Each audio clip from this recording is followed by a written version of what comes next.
All right. Okay. Right, just 1 second. Sorry, I don't know what's gone wrong with my systems today, but they're not operating as they normally do. I'll be with you 1 second. Kevin, you've come in under the tag of Leslie Wagland, which is slightly odd because. I was just thinking I have, and I'm not sure the Constitution allows us both to be here, Leslie. So I'm. Is that right? In which case, I should be gone. I apologise. No. I don't. I'll leave it to Adam, but I don't think 2 members of Essex can be here to vote. So I'm happy to stay, or you can stay. I don't mind. Sorry, it's just a diary thing our end, isn't it? Suzanne's yes, wagging absolutely. finger. Sorry. So I was just going to say you're both welcome to be here, but we can only take 1 vote, and we'd need to know sort of which one of you was to be the voting member. Kevin, I'm perfectly happy to stay on if that would make life easier. Yes, no, stay on. I think and I'll vote. Your vote. Okay, perfect. All right, having got that little constitutional issue decided, good morning, everybody. I hope you can all hear me. I will go through the order of people as I see them on my screen. And if I miss anybody out, please, if you could just introduce yourselves. So I'll start with Suzanne Bennett. Hello, I'm Suzanne Bennett. I'm the Chief Operating Officer at SELEP. Thank you, Suzanne. Adam, Brian. Thanks, Chris. I'm Adam Bryan. I'm the Chief Executive of SELEP. Councillor Wagland. Hello, I'm the Cabinet Member at Essex County Council for Economic Renewal, Infrastructure and Planning. Thank you. Jo James. Jo James, Chief Exec of the Kent Invicta Chamber and a KMEP Business Board Member. Thank you, Jo. Councillor Simmons. Good morning, Chris. County Councillor Rupert Simmons, Cabinet Member for the Economy, but I am CN conference today, particularly. Councillor Simmons, you're a little unclear. Maybe if you could speak closer to the microphone, maybe that might help. Or is everyone else having difficulty hearing, Councillor Simmons? Yes. Yeah. Yes. Or turn off the picture, Rupert. Yes. Okay, I'll turn off the picture. Hopefully you're now receiving me. Yeah, we are loud and clear. I have the cabinet responsibility for the economy at East Sussex County Council, and I'm replacing Keith Glazier today because he is attending a CCN conference where he is now the spokesman for children and families. Great. Okay, thank you. Councillor Chambers. Rodney Chambers, Medway Council. Thank you. Anna Christie. Anna Christie, Chief Executive of the Sussex Chamber and also board member of Team East Sussex, the Federating Board. Thank you. Jeff Miles. Jeff Miles, chair of KMEP and KMEP member for KMEP and Senate Board. Thank you. Sarah Dance. Sarah Dance, Deputy Chair of SELEP. Thank you. Miles Ancock. Good morning, Miles Ancock, Director of SELEP, Chair of Success Essex and Chief Executive of Concurrent Technologies PLC in Essex. Thank you. Liz Gibney. Member and a partner at the function. Thank you. Clive Soper. Good morning, Clive Soper, representing the Federation of Small Businesses. Thank you, Clive. Councillor Butland. Morning, Graham Butland, representing second tier and planning authorities in Essex. Thank you. Carol Ford. Carol Ford, KMEP Business Board Member. Thank you. Councillor Coxall. Councillor for and Cabinet Member for Regeneration and Economic Development in Thurrock. Thank you, Mark. Aidan Sadler. Aidan Sadler, representing Opportunity South Essex and City Manager for City Fibre. Thank you. Claire Lewis. Morning. Claire Lewis from Vistion and also a business rep for Success Essex. Thank you. Angela O'Donoghue. Angela O'Donoghue, Principal of South Essex College, representing FE and Skills. Thank you. Vice Chancellor Cox. Karen Cox, representing Higher Education. Thank you. Councillor Gough. Roger Gough, Leader, Kent County Council. Thank you. Matthew Arnold. Good morning, Matthew Arnold, Commercial Director, Stagecoach South East and KMET Board Member. Thank you. Graham Peters. Graham Peters, Chairman of Team East Sussex and a small-scale property investor and developer. Thank you. Penny Shimmin. Penny Shimmin, Chair of the SELEP Social Enterprise Working Group and the Social Enterprise Representative here. Thank you. Mark Curl. Good morning, everyone. Mark Curl. I am Deputy Chair of the OSC, representing Perry this morning, and I also chair the Essex Developers. Thank you very much. Councillor Bentley. Kevin Bentley, Leader of Essex County Council. Thank you, Kevin. Helen Dyer. Hello, I'm Helen Dyer, Capital Programme Manager for SELEP. Thank you, Helen. Councillor Woodley. Councillor Woodley, Deputy Leader of Southend-on-Sea Borough Council. Thank you, Ron. And Councillor Bartlett. Good morning, everybody. I'm Councillor Trevor Bartlett, Leader of Dover District Council. Great, so that's everybody on my screen. Have I missed anybody off? No? Good, okay, that's good. That's reassuring. So just to remind everybody, this meeting will be recorded as is usual. The normal rules around Zoom meetings are that people, if possible, should keep themselves muted until invited to speak. And in order to indicate your desire to speak, if you could raise your hand on the raise hand function, and I'll try and call you in order. And if I leave anybody out, please shout if you feel that I have left you out. If I could discourage the use of the chat function for any items that are material to the discussion, because they won't be publicly accessible, and this meeting must be on the public record and must be transparent. Should we have to move to votes, I'll ask people to lower any prior raised hands, and then ask you to raise your hand when asked to vote in favour, so that we can count them, or not if we get to not votes as well. Okay, so I think that's the formal opening done. So the next item of business is, does anyone have any comments on the minutes of the meeting of the 25th June? So everybody happy that they are a fair and accurate record of the meeting, in which case, thank you. I will then sign those as such. Do we have any declarations of interest? It's really important that we do keep the register of interests up to date. So I always ask if there are any. Angela, yes, I can see, and Sarah. So Angela first and then Sarah. Yeah, I've got a declaration we're involved in item 7 on the agenda. Okay, thanks very much, Angela. We'll note that. I got Sarah and then Joe. So Sarah. Yeah, just to say, I'm co-chair of the Thames Estuary Production Corridor, which was mentioned in the appendix today. That's a non-pecuniary interest, and I'm also co-chair of the South East Creative Economy Network, which is a working group of SELEP, and the Creative Workspace is a project of CKEN and feeds into the Creative Estuary work, which I chair as well. All of those are non-pecuniary. Thank you, and they're all noted in the register of interest, Sarah. Excellent, thank you. And then finally, Joe.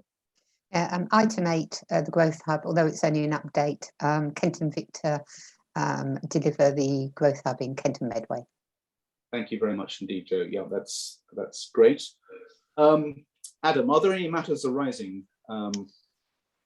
Yes, thank you, Chris. There were just 3 things that I very quickly wanted to bring to the board's attention. Firstly, we have the SELEP AGM and conference coming up on the 3rd of November, so just over a month's time. That the conference will have a focus on clean growth across the southeast. We are pulling together a really excellent agenda, and we've got a keynote speech from Sir Jonathan Porritt as well. So one for the diary, and we'll certainly be in touch with further details on that in due course. Is that a person, Adam, or is it? Are you inviting people, or will it be done virtually, or will it be both? Sorry, it's virtual, Chris. But okay, thank you. The second thing I wanted to mention was just confirmation of the electronic procedure, the written resolution relating to the power of attorney. So that's been in place since the establishment of SELEP Limited, but we needed to refresh that. So that's the agreement that gives myself and Suzanne together the ability to issue agreements, documents, certificates on behalf of SELEP Limited, when of course they've come through the board for agreement. So that's continued, and that was agreed by the board. So thank you for that.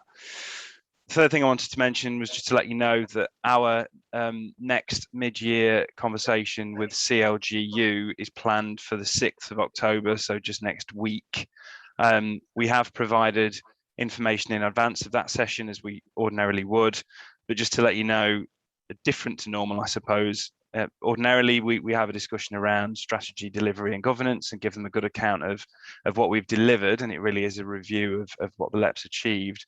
This time, what they sought in advance was more around data collection and information around the impact of reductions of core funding. So the conversation will be very different, probably fairly reflective of the agenda item coming up next.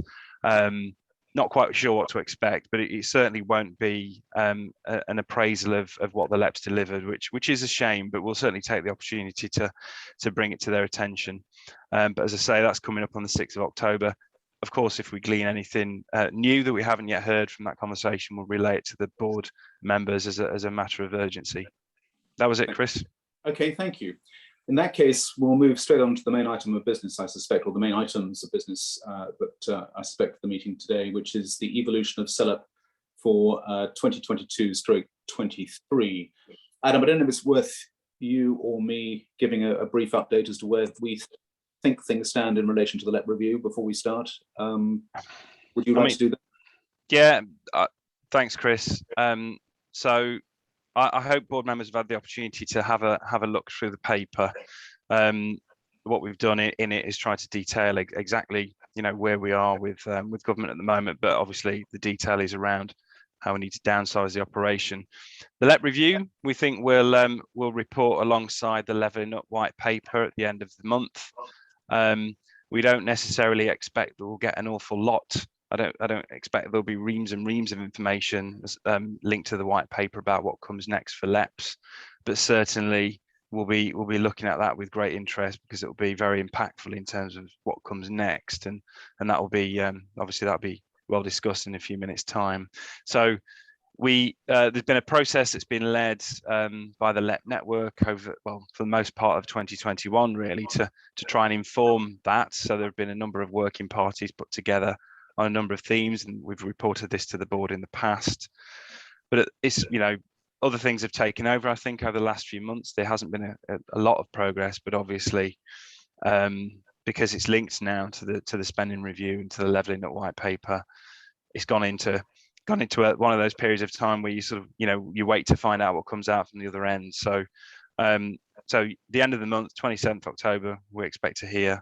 And obviously that will be fairly instructive as to what happens next.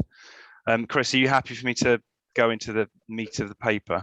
I think so, unless anyone's got any questions. I mean, on the where things stand on the LEP review, I'm afraid that as Adam says, we're in a bit of a sort of I don't know the right term is black hole of lack of information, but it has gone into a sort of that sort of area. I'm chairing the working party on funding and implementation, and actually officials, having put off a meeting we were supposed to have 2 weeks ago, have now actually asked for a meeting next Friday, which I think, and that's really the last of the working parties to meet with officials. So there is some glimmer of hope that things are progressing. And what normally happens is that we get 2 or 3 days before a working party meeting with officials, we get a list of questions on funding, and in this case it'll be on funding and implementation, which I expect I will receive probably Tuesday or Wednesday of next week, and then things will may become a little clearer on where officials are on the key aspects of this, which is going to be funding of LEPs and implementation. But until then, I really don't know very much, I'm afraid. But that's the situation as I see it. But I'm happy to take any questions, but I'm not sure I'm going to be able to give many answers. No? Okay. In that case, Adam, move on. Thanks, Chris. So what the paper attempts to do is really take a practical look at what we need to do next in light of all the uncertainty that we've just mentioned. What we absolutely need to do is present a balanced budget for next year to the accountability board in November, and obviously provide the accountable body with the assurance that we're not operating beyond our means. Now, the only funding that we know we're going to have is that we hold in reserves. We can't assume at this stage that we're going to get the other half of this year's core funding, nor any funding into next year. If that were to change, then obviously, you know, we think again. But for now, we've got to sort of step forward on the basis of the known funding that essentially sits in the bank. And, you know, I guess the situation with the LEP review has got us to the point of no return in doing that. So the important thing we need to do is go through a process to downsize the operation. And that means that I've got to take the team through a staff consultation. Obviously, that will sit within the guidelines and the procedures that are laid out by the accountable body, by Essex County Council. I would put on the record that all staff that we've been working with in HR, in ECC and beyond have been extremely supportive to date. I think they've been a real credit, and they're making something that's really quite difficult that little bit easier. There is a process laid out, a consultation process and timelines associated with that. That kicks off on the 18th of October in a few weeks' time.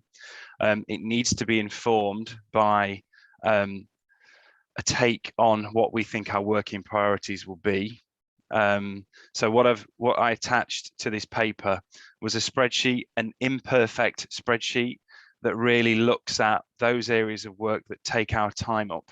So there are 46 things that are detailed here, and it's not there to sort of say this is what SELEP as an organisation should absolutely be focused on in 22-23, because of course it's not a strategy and it's not a delivery plan. What it is an approximation of, you know, roughly how much time these areas of work take. Now, of course, there are pieces of work on here that pervade, you know, lots of other things. So there's a reference in the spreadsheet to say net zero as a single thing, when actually in many respects it, you know, doing something on that agenda will cut across lots of other activities. So it's not perfect, but what it does is present you with my take on, you know, what that priority working area list needs to look like. So as from my point of view, this is the priority in an order. The top 10 things on the list are the things that we have to resource. So that appendix, there's a thick orange line on that appendix, and everything above it are the things that we have to do. Now, important there is to note there's you know, the management of the capital program on an ongoing basis features, as does you know, the small things that we have to pay for to support the company.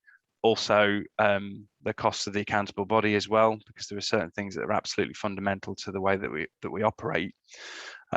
And everything below that list is really all the areas of work that we currently undertake. As I said, you know, sort of articulated in a fairly imperfect but fairly comprehensive way. And really, for me, what was key over this discussion was just to get any sort of input from board members around things that you think we absolutely shouldn't miss, because what this translates into, quite simply, is the process that I need to put in place to downsize the team. So there will be things that we will stop doing as we go into next year. We will be a smaller operation. We don't precisely know the sort of percentage difference at this moment in time, because a lot depends on decisions yet to be made today, and we need to have a close look at the finances to get a fairly precise figure. But there will be a reduction in the team, and there will be things that we can't do anymore. So it's important for me to be able to communicate that to all of you, and so you've got a good awareness as to what next year is going to feel like.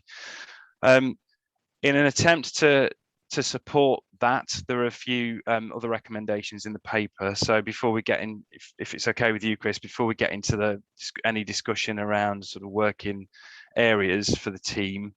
I just wanted to mention everything else in the paper, the four other topics. So one is a bit of an account of the impact of the reduction of core funding in year. So just so you're aware, the core funding for LEPs from government on a year-by-year basis has been £500,000, which we have to match. Well, we have to match half of it. This year, the £500,000 has been reduced in the middle of the financial year to 250,000, which has meant that we've had to stop all activities beyond that's contractually committed. So in this year, because of the financial prudence that's been in play to date, we are still in a position to operate with the full cohort of staff, but we have had to pull back on most of the things that would cost money, and that's had a fairly significant impact in year, but we're hopeful that that we might see the other half of that funding. But I should be clear that the mechanism for receiving that has not been made clear by government at this time, except to say that it's linked to the LEP review, which doesn't give us much by way of specifics. The next thing I wanted to suggest to the board was that you endorse that I cancel the sector support fund. There are some projects in development that would be looking to come to the next board meeting, and there is about £126,000 remaining in the sector support fund. But given in particular the fact that the revenue funding for this year from government has halved, that is a difficult one to fulfil. And the genesis of sector support fund, of course, was originally that was revenue funding that was available to me and to the team. And we took the decision to use it on projects instead, which is probably the proudest thing that we've done, that I've done as part of this role, is to divert a lot of that money into sector-based projects. But I think at this time, given what I've just described, it's difficult to do that for the last bit of the fund. The next item was around the uncommitted funding from the existing COVID-19 recovery programme. So there is a sort of fairly sizable tranche of funding that hasn't been allocated, that hasn't been picked up, isn't in use, and some of that relates to some of the officer support for that programme, and that the member of staff who was doing that for us has left the team. So there's a bit more there as well. That would be a real boost. That would really help in terms of being able to support us next year in doing more of the things that you've become accustomed to us delivering. So actually to divert that uncommitted funding into the operational budget would also be a big help.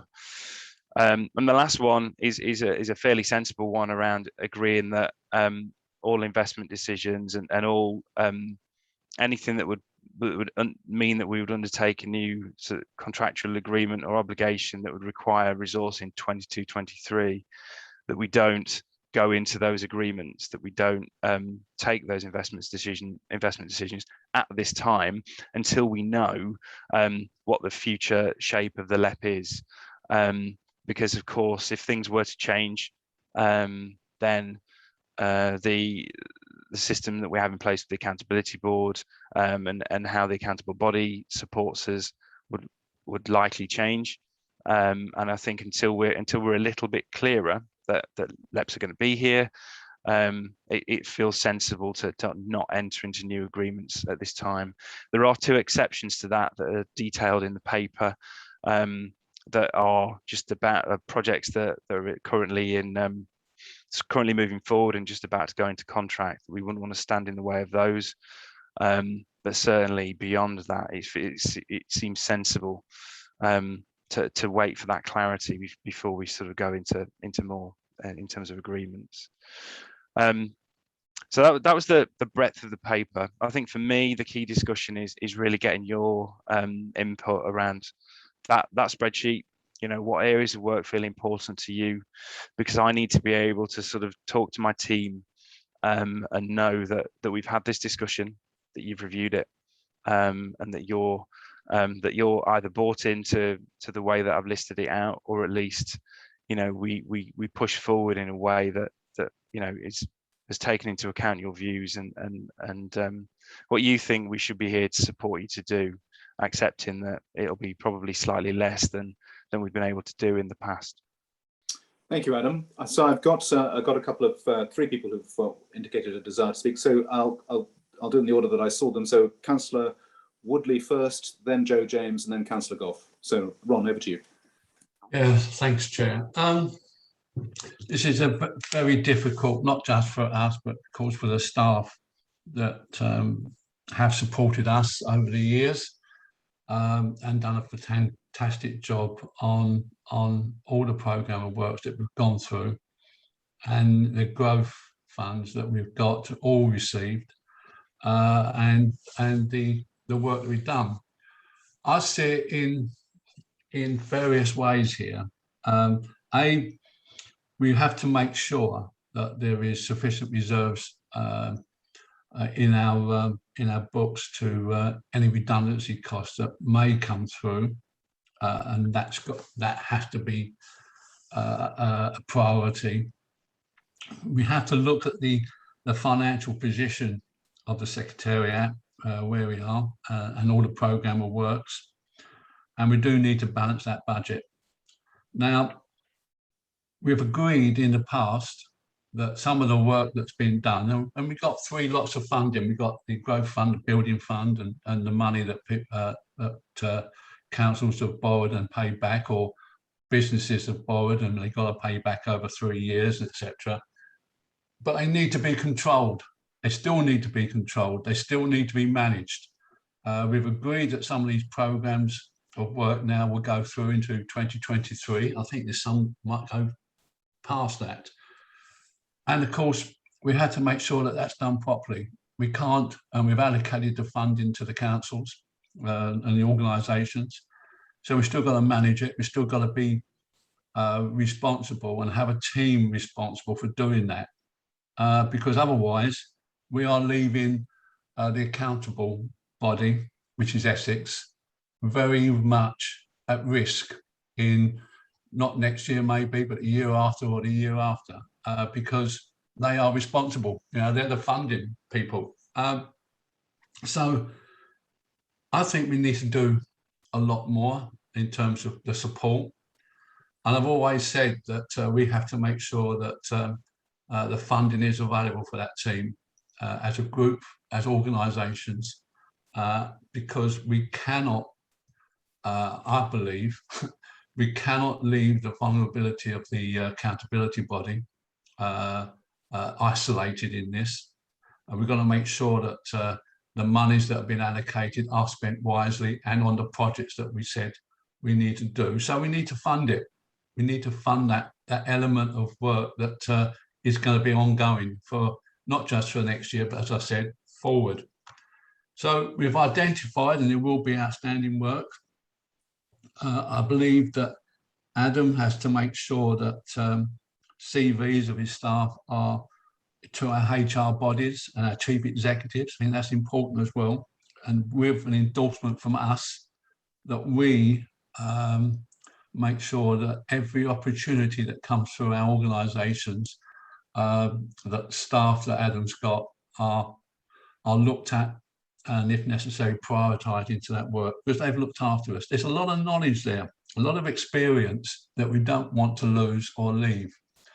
So, and I think Adam's got responsibility to maybe look to how he can evolve the department that he's running.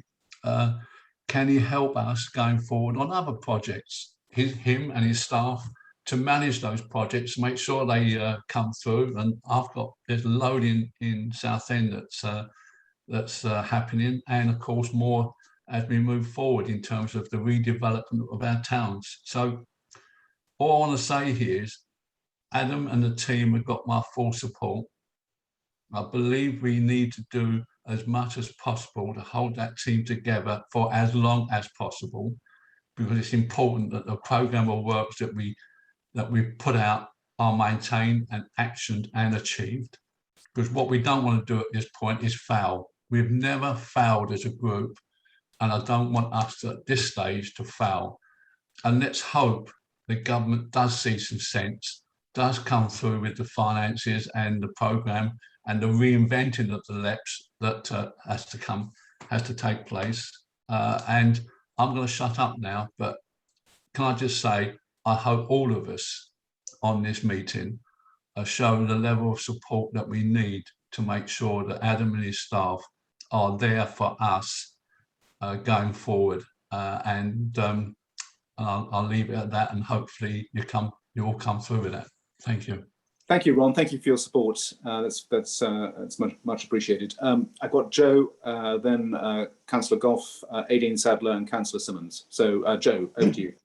I'll try and not repeat what Ron said, but because I agree with all the comments that he's made, and I think all of us as directors really appreciate the position that Adam and the team are going through at the moment, and a difficult time for them. And obviously, as directors, we're also here to offer any support that we can. Having read all the papers, if you're looking at us, Adam, to help you look at some sort of what's a priority below the line, I think probably we're not going to be much help to you, because one person might think something's of going to be important, but somebody else could speak up and think actually that's not, and it's something else. Actually, I think I know you've got to cut your cloth accordingly, and in the circumstances, I think probably, Adam, you're probably the best placed person to sort out what our priorities are, because you're the one that's involved in a day-to-day basis. So personally, rather than you asking our opinion, I have the respect for you as our managing director, that actually I'd prefer just to see a list from you to saying this is what we are going to be doing and this is what we're not going to be able to do. As a board, I don't think we're closely enough involved in the day-to-day running to make those decisions, and without clear direction of our way forward, I think it's difficult for you to know what key skills that you're going to need to retain without knowledge of what our future activity is going to be. So I think it's important that we retain the skills to ensure that we've got the right focus, and we're going to keep the projects that we've got going on progressing. Thank you, Joe. That is actually very constructive. So thank you very much for that. I've got Councillor Goff, then Councillor Simmons, then Aideen Sadler. So Roger, over to you. Thank you, Chris. Firstly, I'm very much in agreement with both what Ron and Joe have said, and indeed, going back to some of Ron's remarks, with those of us at the Accountability Board a few weeks ago, I think we're very much saying exactly the same thing. And I understand entirely this paper is put together under really quite absurd conditions in terms of trying to make decisions, and particularly the in-year funding issue coming on top of the uncertainties over the overall SELEP review. I do wonder, picking up a little bit on what Joe said, it seems to us doubly difficult to do this when we don't know what decisions will in effect be preempted for all of us by the LEP review. And I think that does make it quite hard to commit on that. So, and as I say, I rather agree with Joe's approach on it. Can I pick up one very specific issue, however, which is, whilst I'm very much in agreement with many of, and I entirely understand Adam's reluctance, for example, but I think admirably decisive on things like the sector funds. I think it's the right thing to do, though I entirely appreciate how frustrating and disappointing it is in the light of the history on that. I'm not clear, and I want a bit of clarity, please, on decision 5. Partly what it means, and partly what its rationale is, and then how we apply it. Because there's a couple of things. One is, at certain points, we seem to say this is because we're not sure what the LEP review is going to mean and what LEP should be doing. There's a second point at which we say it may tie into the ongoing role or not of bodies such as the Accountability Board and the accountable body. So there seem to be slightly different rationales there. And then it says at the start that we should agree that all investment decisions for projects not currently on a pipeline should be put on hold until December, which may not seem too problematic. But then when we get into 8.6, it says the board should note that 2 projects in the pipeline, which is the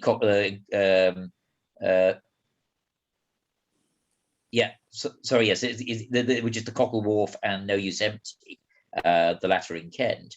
It says 2 projects which are in the pipeline are an exception to this, which is a little unclear. So are we talking about stuff that's in the pipeline or not? And I do think there are a number of areas where I don't wish to get too parochial, but clearly there are, from my point of view, and I'm sure others from other areas would have similar perspectives, things which are, to a degree at least, in a pipeline. And the one which comes most strongly to my mind in Kent, we have the Amelia Scott in Tunbridge Wells for getting building fund money, which indeed at Accountability Board we agreed should be able to put its business case at the November Accountability Board, because that is the point at which 1 or 2 other major projects, or one in particular, is likely to be reviewed. That's one which is also shovel ready, and some, in fact, the shovels are already in the ground, and it's a case of ensuring that it's actually able to be fitted out and completed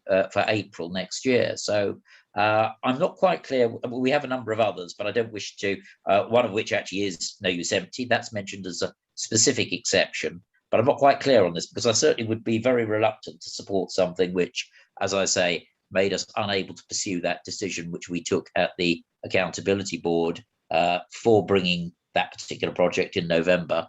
And I'm not wholly clear as to what it is we're proposing anyway. Thank you, Roger. Adam, do you want to respond to Councillor Gough, his observations and questions?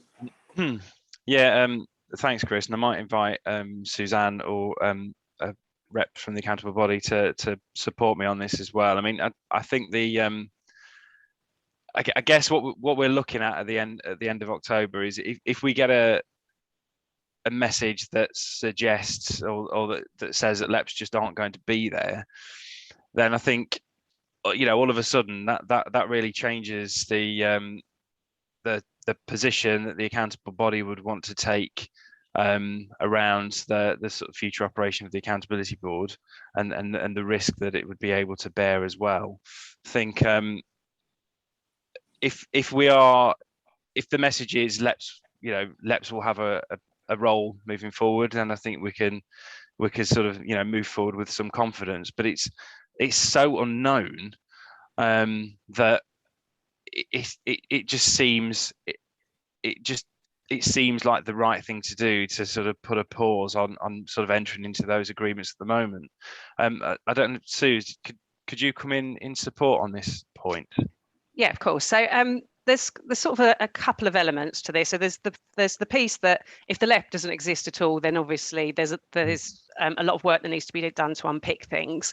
If LEPs have a very, very different role that has no requirements around capital funding, purely focused perhaps around strategy and business support, it kind of throws up questions about what's the role of the Accountability Board. Obviously, that's almost a de facto investment board.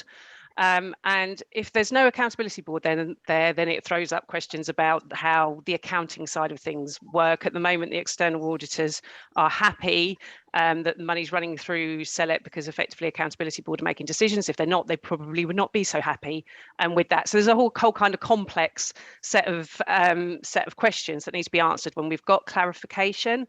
But just to come in on your point, I'm sorry the paper wasn't clear. The paper was developing right until the last moment, to be honest. But to be absolutely clear, Councillor Gough, all projects in the pipeline for GBF, GPF and LGF, they are all exempt. They will all move forward at this time. So there is no intention to hold back on any of those. We understand that those projects are up, they're running, there's things that have happened. They can't, to call that off now would effectively draw everything to a halt, and we don't want to do that. It's about new things that are coming forward. We don't just want more things that are on the list, that might need to be unpicked, but we're going to continue with the BAU.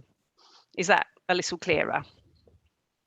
Yes, okay. Can I just clarify then? So when we speak about a pipeline, because clearly if there is something where, just take GBF as an example, if a project falls out, we have a pipeline which is not been, it's not been approved, but it's there as the pipeline to be brought forward at the appropriate moment.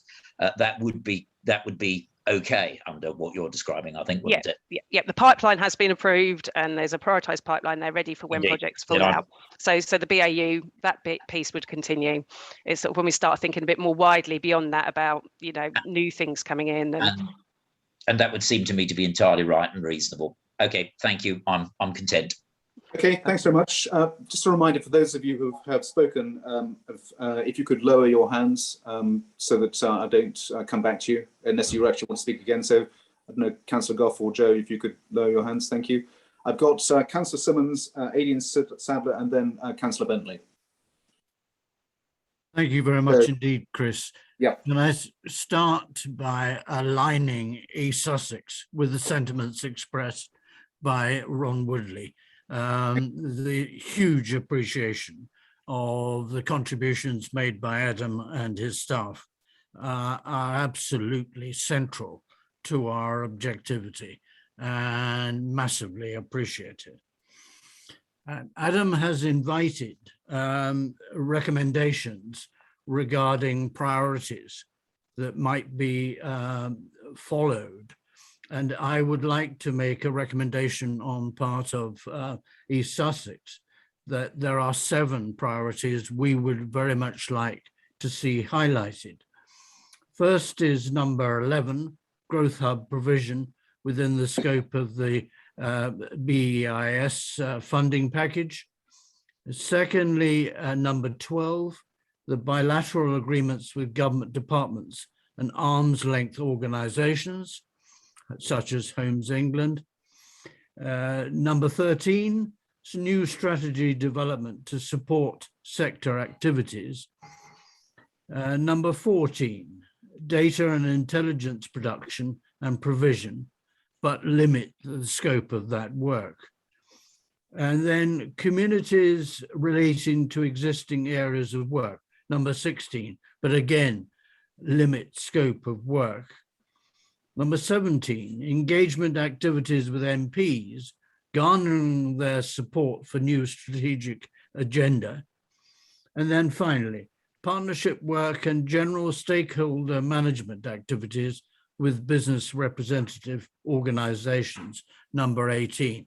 We'd very much like to see those priorities advocated and hope that our colleagues throughout the SELEP would see similar benefits. Thank you very much. Thank you, Rupert. Adam, do you want to respond to Councillor Simmons? Or yeah, thank you, Chris. I mean, and going back to the general point and that Joe made initially. Yep. Thank you. I mean, yeah, as far as I'm concerned, this list is is well thought through. Getting your support for that is brilliant. The reason for bringing it to the board really was I was just really conscious that I didn't want to push forward with at least giving you sight of it, and if people wanted to flag things up that had been missed or too far down the list, then obviously I was really open to sort of hearing board members' views, but I'm by the same token I really appreciate the way forward that you proposed, and in response to Councillor Simmons there, that's helpful, thank you. I mean, most of the things that he highlighted there are sort of high up the list anyway, so it kind of, if nothing else, it kind of proves to me that actually I'm getting it fairly right in terms of the direction of travel. Yeah, great. Okay, Councillor Simmons, thank you very much. Aidan Sadler, you're next. Aidan. Okay. Firstly, Adam, Suzanne, echo everybody's sentiments. You're a super talented team, and I really hope your skills are really sought after, and really want to support you in every single way.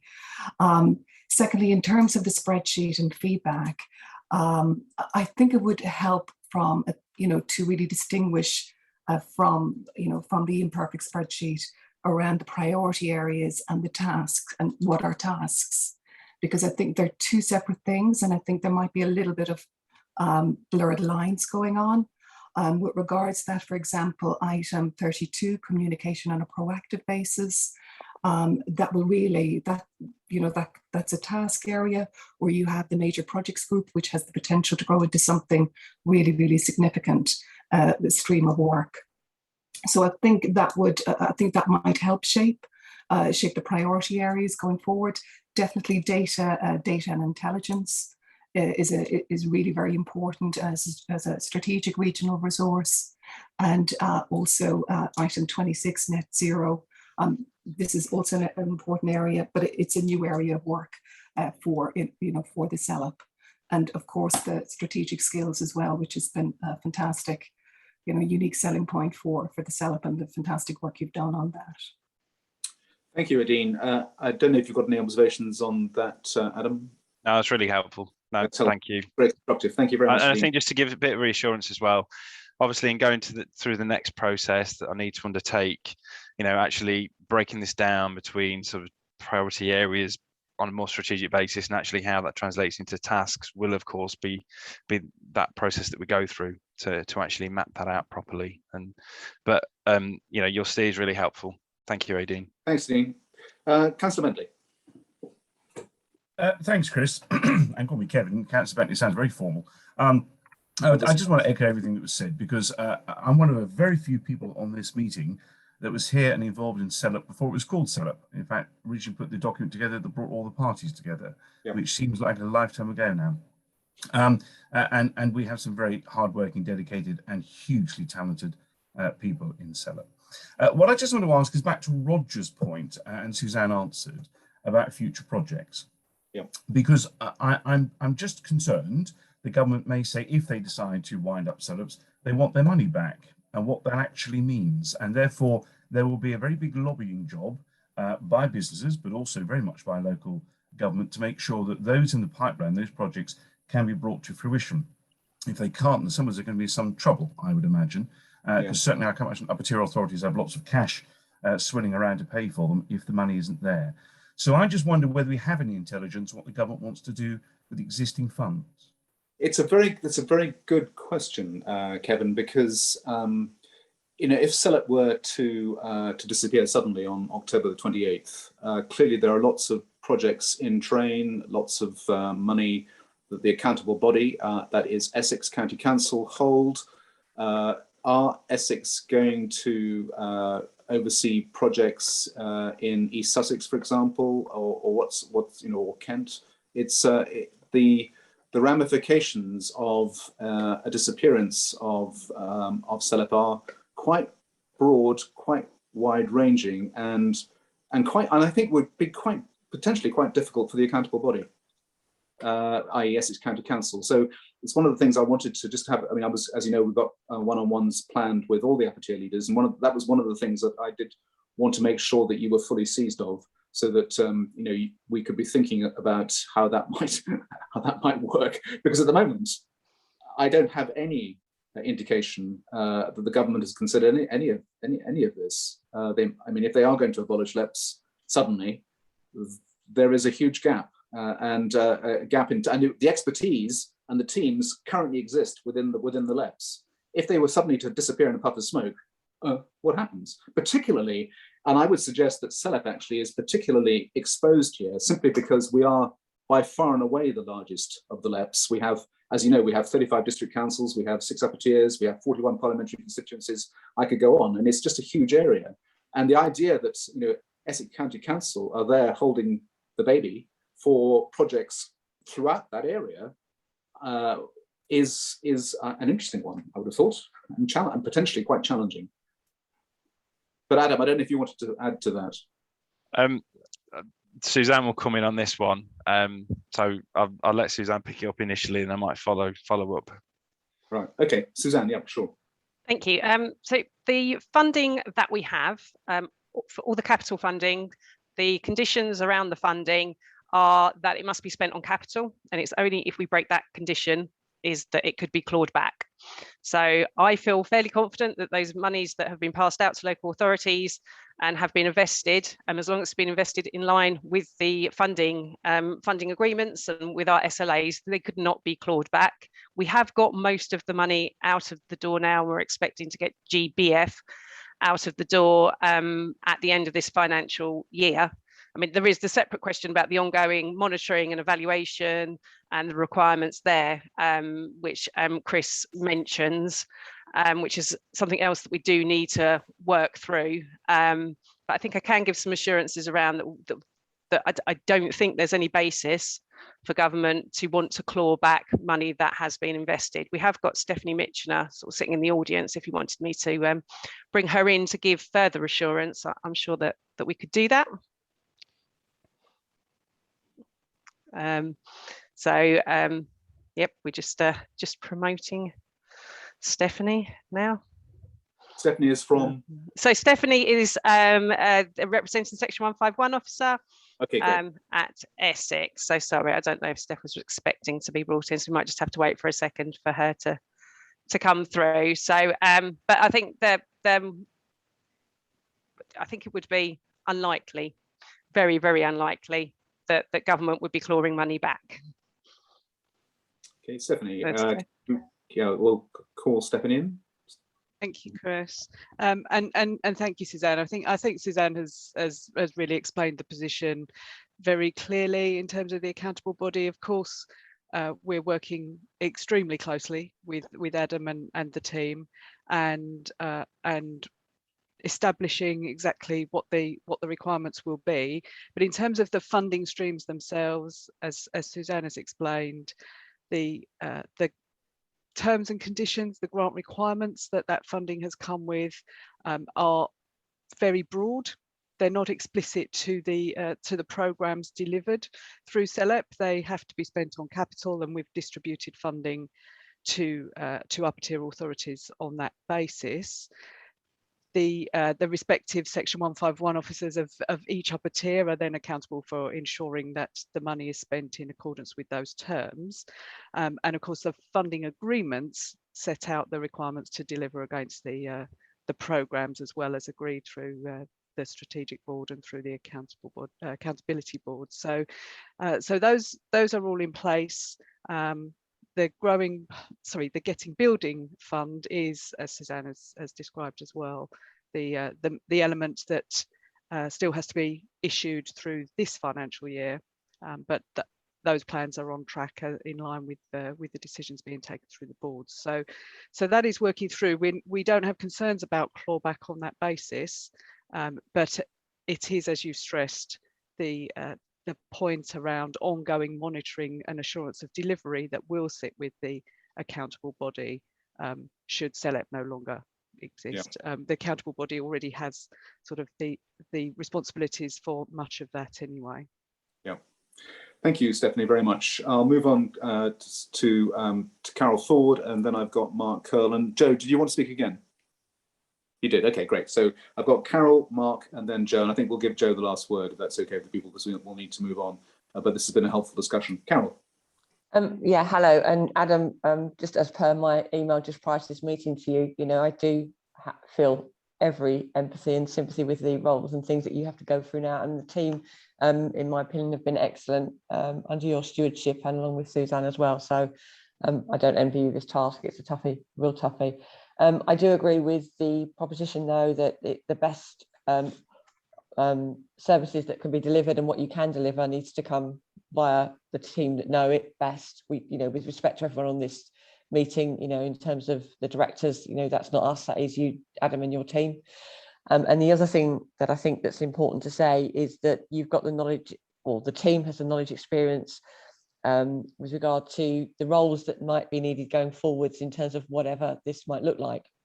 The other thing I would say, though, Adam, is that there's obviously within the federated areas expertise, skills and knowledge too in certain delivery mechanisms that the SELEP try to bring together as a unified entity, if you like. So there is, I think, some resource to call upon there that perhaps we, you know, don't need to do some of the things that we perhaps are doing. So that, you know, is just something to bear in mind. And I think, you know, that's very clear from the list from your 11 onwards, if you like, of your list. There are things that are going on that are being done at the federated area too. And I think the difficulty that you've got is obviously you don't know what form the LEPs are going to take going forward and what skills you're going to need. And I think that's why, again, it's important for you to decide in terms of what that priority list looks like with regard to roles and responsibilities.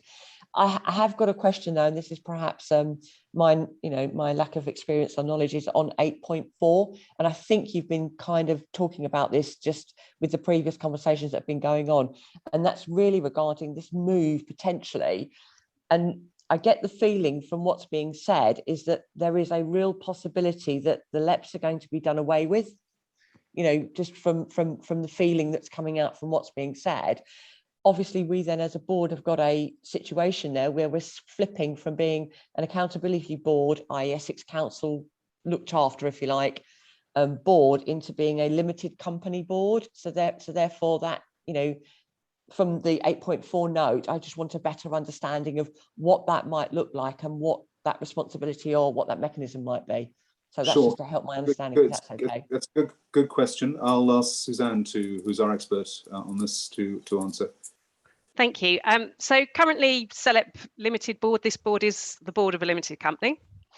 We also have the Accountability Board. An Accountability Board is a joint committee of local government under Local Government Act, Section 101. So we have two boards that sit alongside each other, work in partnership. We have a partnership agreement that sits above the top. At the moment, all the financial transactions run through Essex County Council as the accountable body. And as I was saying earlier, the reason that we're able to do that is effectively because Essex County Council acts as the accountable body for the joint committee. And the external auditors at Essex are content, I believe. Steph might want to come in, but that arrangement at the moment. If the accountability board isn't there, if there's no requirement for a joint committee, then having transactions running through the accountable body becomes a lot more difficult to justify to the external auditors. Why would the transactions of a limited company run through a local authority? The justification just isn't there. So if that were the case, then we would have to look at pulling the transactions all through the limited company, potentially transferring in staff to the limited company, and the company would exist. At the moment, it's just a dormant company, as you can see later on the agenda when the accounts come. There's nothing going through, but it would then become a trading company with all that entails there. We don't know yet. It's the uncertainty. I mean, if the LEP's finished, then that would effectively, I guess, be it, and both the accountability board and the LEP board be shut down. But this is if there's a change in what they're responsible for. Is that clearer? You have to think there will be some. Hopefully, if LEPs were to be abolished, that there would be some transition period. Quite how that would be managed, who knows? But I hope it's inconceivable that we would just suddenly disappear in a puff of smoke on the 28th of October or whatever. I think it's. If that were, I can't imagine there wouldn't be some sort of transition arrangements put in place.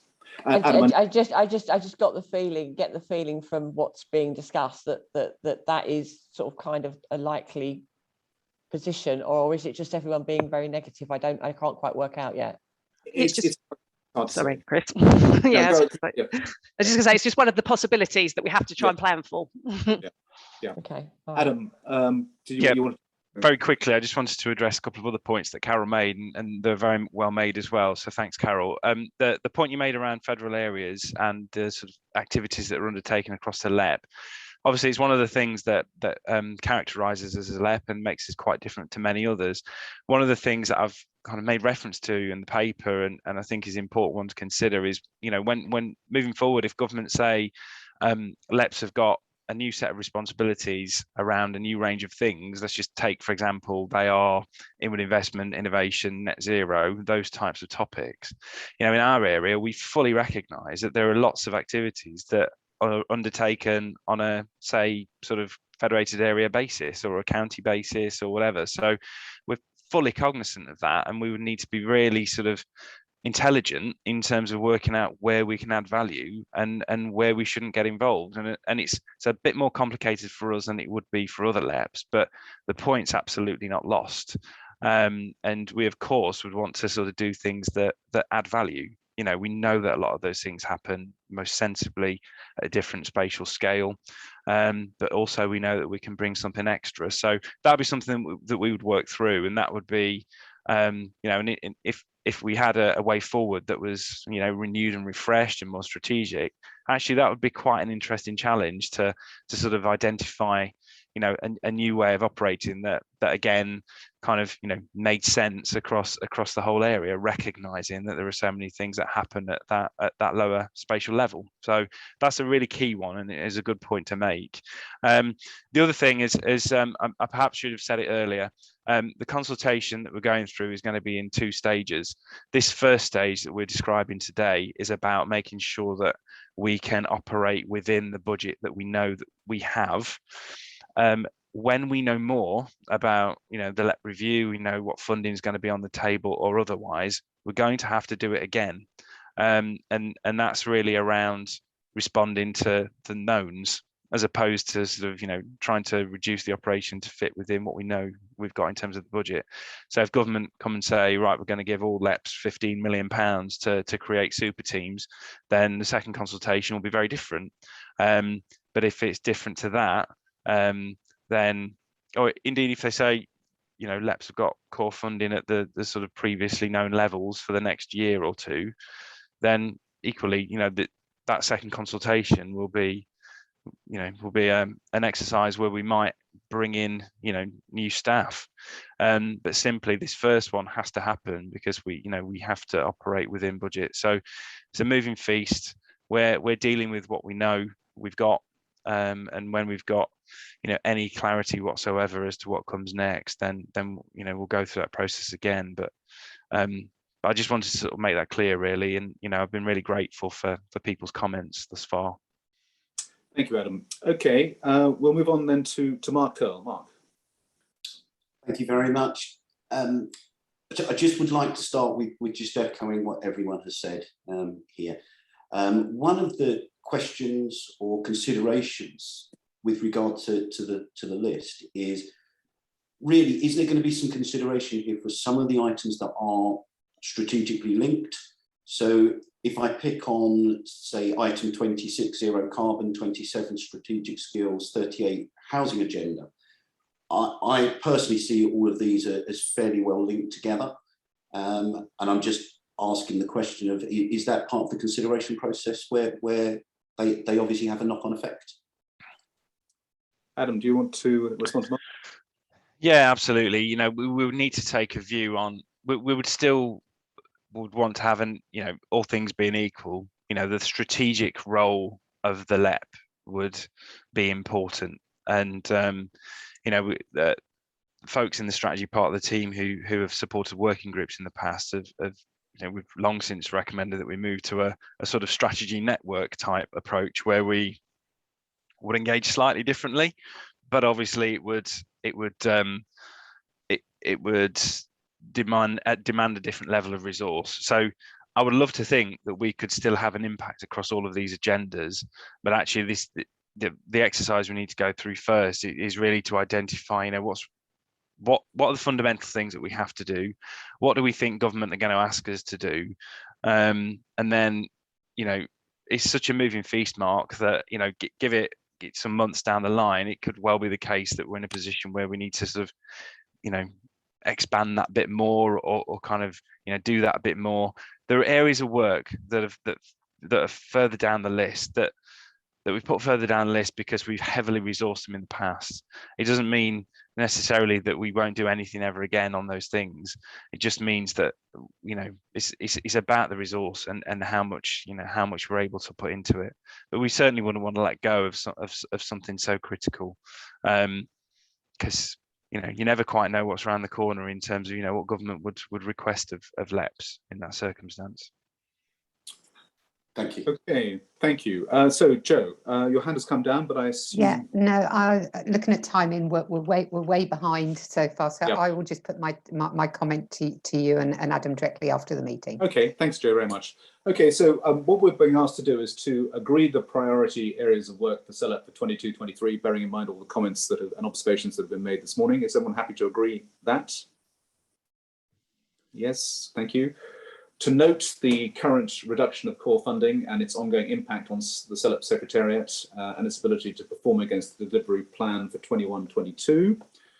To endorse the cancelling of any new sector support funding awards on the basis of the in-year reduction of revenue support to SELEP from government and the knock-on impacts into the next year. This is currently 126,000 odd of unallocated funding. This will be considered for reinstatement in the event of the receipt of the second tranche of core funding.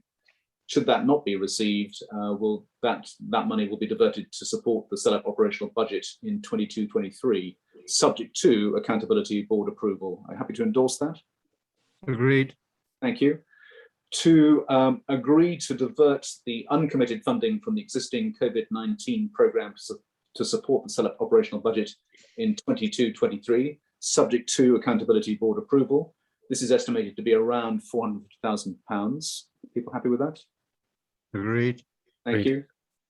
And then finally, to agree that all investment decisions for projects not currently already in the pipeline should be put on hold until the next meeting of the strategic board in December 2021. Currently, it is expected that further information regarding the future of LEPs will be published in the Levelling Up white paper, as we've discussed, along with the autumn budget on the 27th of October. It is hoped that additional information will allow for recommendations on future investments, including the ongoing function of the Growing Places Fund, the Revolving Infrastructure Fund, to be better aligned with the government's direction of travel. So everyone happy to agree with that? Okay, great. In that case, we'll move on to the next item on the agenda, which is succession planning. So I am having to step down as chair of SELEP in March 22, having served the limit of 3 consecutive 2-year terms. So I have to step down. I should also say that I have actually my successor at Catalyst South, which you all know is the partnership of the 6 SLEPs that surround London, where I chaired. So a successor for me has been chosen for that, and that will be Julie Capsalis, who is the chair of Coast Capital, the next door LEP immediately to our west. I will also step down as a director on the LEP network board, and these are all effective 1st January 2022. So I would imagine that Julie Capsalis on the 1st of January will then succeed me on the LEP network board. So just for your information. So I'm going to hand over to Suzanne, who will take you through the paper and recommendations. So Suzanne, over to you. Thank you.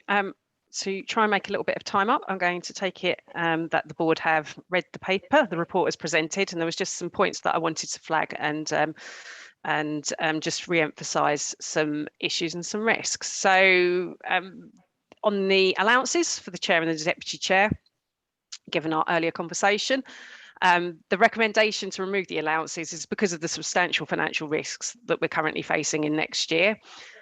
SELEP is the largest LEP, probably one of the most complex. I think there's 41 MPs, local authorities, 32 local authorities. There is a lot of complexity, and it requires a lot of its chair and deputy chair. So there may be a case for reinstating allowances in future when there is greater funding about LEPs, but the recommendation to remove the allowances for next year is put forward just on the basis that we do not have really the money to be able to afford to pay the allowances at this time. The process for recruiting the chair and deputy chair is set out in the report. We've planned for them to be undertaken consecutively rather than concurrently, because on the basis that the chair would like to be involved in the appointment of the deputy chair, is our assumption. And any board members who are interested in sitting on the selection panel, we would ask that you contact Adam about that. If you wanted more information about what that might entail, either Adam and I can give you that information. We had a selection panel, we've used selection panels before for our chair and deputy appointments, and they've been very successful, and we've tried to minimise the impact on board members. I know that everybody is very busy at the moment. We will be working with the new diversity working group to take recommendations on these recruitments to try and get the most diverse pool of candidates that we can to bring forward to this board for appointment. There's a deadline in the paper, in the report, that isn't actually related to the deputy chair or chair recruitments, but that's actually about the renewal of board members generally. As the board was set up 2 years ago in the coming February, lots of people are coming now to the end of their first 2-year term. Generally, the requirement under our strategic board and federated boards recruitment policy is that open recruitments are held. We have been issued an exemption from what was MHCLG, is now MUHC, that we do not need to go through open recruitments at this time. We can extend board members' terms on the basis that we inform them, and other various pieces of bureaucracy that we need to go through. Now, my suggestion on that is that I have some conversations with the federated boards and the federated board leads to see how that works best for them, whether they would like to take advantage of that exemption given the uncertainty at the moment, and come back to this board with a recommendation in December, because we will need to take a decision around the exemption from our own internal policies. So that's my proposal for that piece there, unless board indicate today that they're not minded to grant an exemption in future, but then I'll come back with the details in December if you are minded to do so. I think that's the points that I wanted to highlight, and happy to take questions. Okay, thank you very much, Suzanne. So Joe, I see your hand is raised. Joe James. Yeah, now I agree that we should delay the recruitment until the announcement of which is going to be made with the Levelling Up Fund. They say the 27th of October, but we know what these are announcements, we're still waiting for CRF, so we don't know when this one's going to come out. But just to add, if that date is put back, then we should also, I feel that we should also put that recruitment on hold. Where would that leave us? Prior to our current chair, who's doing an amazing job, the federated board chairs previously did an excellent job taking things forward collectively, with them sort of nominating a chair between them. And I would feel very confident in their abilities if we were to do this in an interim period. And looking at the selection panel, I would have thought that all the federated chairs would have actually been on the selection panel. And finally, I can understand the need to get this underway as soon as possible, but with the current uncertainty that we're facing, do you not think it might be wise to actually postpone until the December meeting, when we've actually got a clearer remit of where we're going ahead? I just don't see the rush. I just think if we gave ourselves to the December board meeting, things would be a lot clearer for us. Thank you, Joe. I don't know, Suzanne, if you want to respond to Joe on that point. The only concern I would have about that, I do agree that is very uncertain at the moment, is just whether we would be able to get it done in time to get somebody in place before end of Chris's term, and then go into the deputy chair position and be able to get someone in place there, especially as we tend to have accountability board very early in the new financial year, so that there's just some risks around a further delay. Okay, that's why I said, previously we had our excellent federated chairs done an amazing job, and I'm sure in an interim period, rather than feel that we've got to rush because of the deadline for the end of March. Personally, I would rather bring it to December when we've got a clear idea. And if we do find we have a gap, then that's what our federated chairs are there for. Let them come in and help. Okay. Okay, thank you. Thanks very much, Joe, for that. Kevin, I've got Kevin Bentley, then Karen Cox, and then Nadine Sadler. So, Kevin, over to you. Thank you, Chris. Well, I'm a firm believer that rules are there for the guidance of wise people, really. And I'm just thinking, given the huge level of uncertainty, because if the white paper says LEPs need to wind up, the chance of us recruiting anyone are zero, aren't they? So, can we just not persuade Chris just to please? You have done the most amazing job, Chris, keeping all this huge area together. Another little fact, of course, is that SELEP has the same economy as Belgium, so that's another one we can add to the mix. But you have done the most amazing job holding together this very large geographic area. Can we just not persuade Chris to stay on until there is any form of certainty at all, and just not do any of this, because the time, effort, and public money to be taken into recruitment is vast, and we don't have it at the moment. So can we just not persuade Chris to stay on, please, and until we know absolutely what's happening, and then we can have this conversation again if we need to have the conversation. Suzanne, I don't know if you want to respond to that. It might be something for you to respond to as well, Chris. I mean, there potentially, in the Articles of Association, it does set out that the chair can only serve for 6 years, but consulting with the legal guys, it does say 6 years of the chair of SELEP Limited, which you have actually technically only served 2 years of the chair of SELEP Limited, because the company has only existed for 2 years. So that's sort of my advice on the technicalities of where there's a will, there's a way. But I guess the question really would be with you, Chair, as to whether you were of a mind to be persuaded. Sure. Okay. Thank you. Karen. Yeah, I just had 2 comments. One was is there any way we can carry on as we are until we have more certainty? Because I think trying to recruit in this current climate would just be really challenging.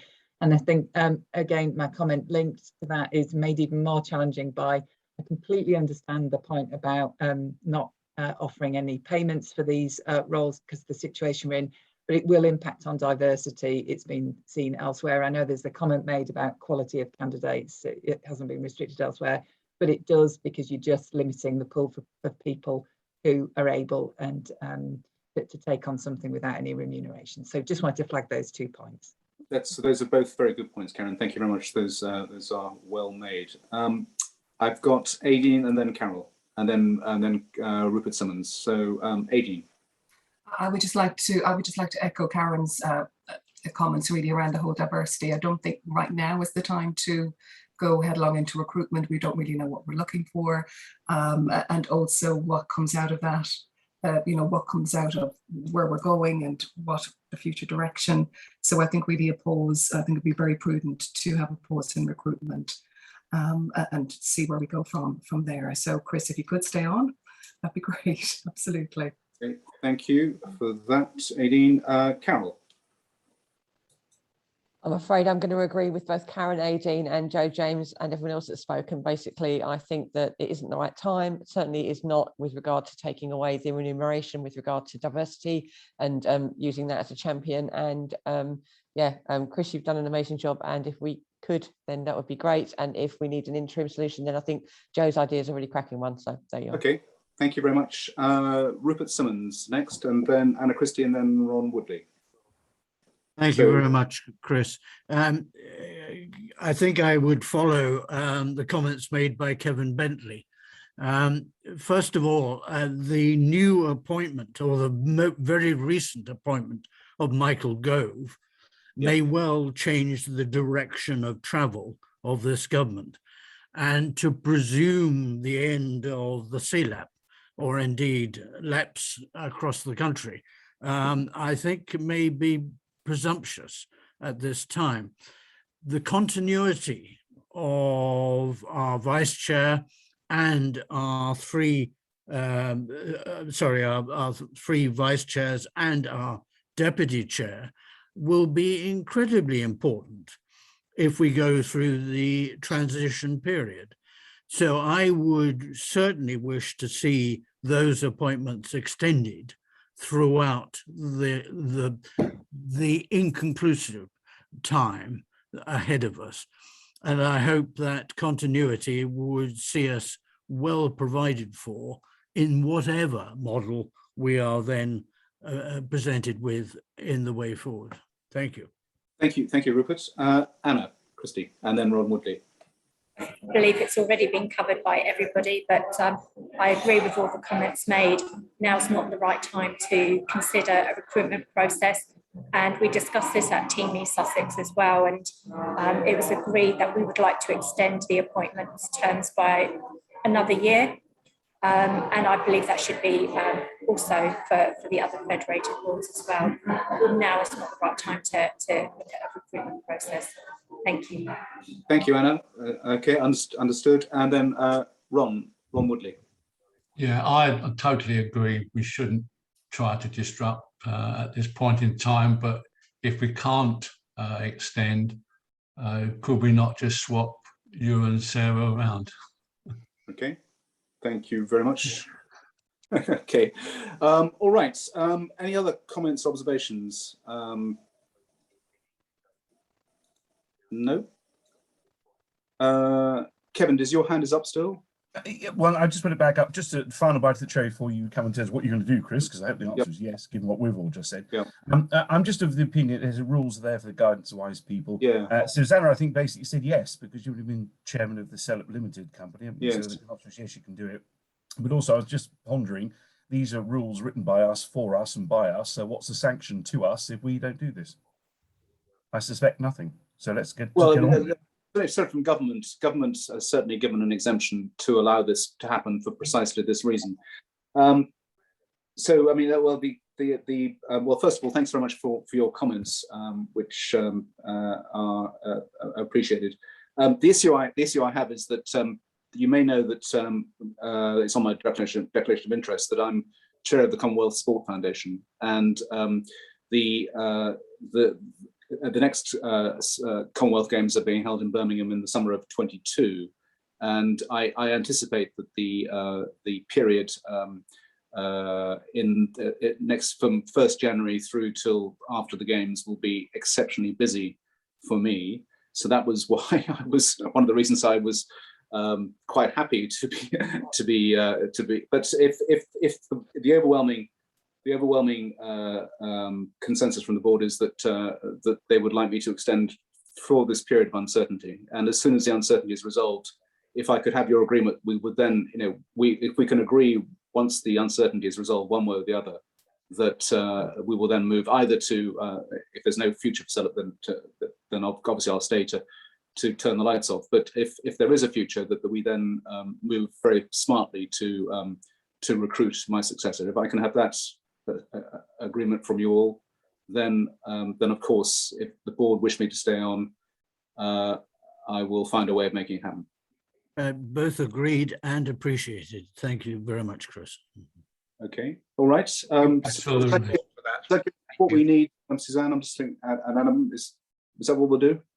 Can we do that? I absolutely think there's a way that we can make it work. So I'll go away and we will come up with some revised recommendations to bring back to December board. Okay. All right. Okay. Thank you very much, everybody. And I do sincerely appreciate those comments. Let's move on to statements of accounts for the financial year ending in March 21. Lorna, sorry, Jeff, did you want to say something? Sorry, Jeff. Just briefly, if you're going to extend, I think, should we not be talking to Sarah as well? Sarah, I don't want to put you on the spot. Yes. Would you agree to ride in partnership until under the same terms? Yes, of course. I should have Sarah. Don't want to put you on like I was put on the spot, but absolutely. Why not? Well, I mean, I think the question is whether the board would be happy or willing for that to happen, because nobody else has said that apart from you, Jeff. No, so. I think that statement's already been made, Sarah. I think genuinely, it was, can we not just switch between the two of you? So I think it is. I'm speaking on behalf of the board, but I think it's for you to make that decision, and I think everybody else would agree with that. I hope. Yes. Okay, great. Thank you, Sarah, for that. We'll move on to statements of account for the year ended March 21. Lorna. Thank you, Chair.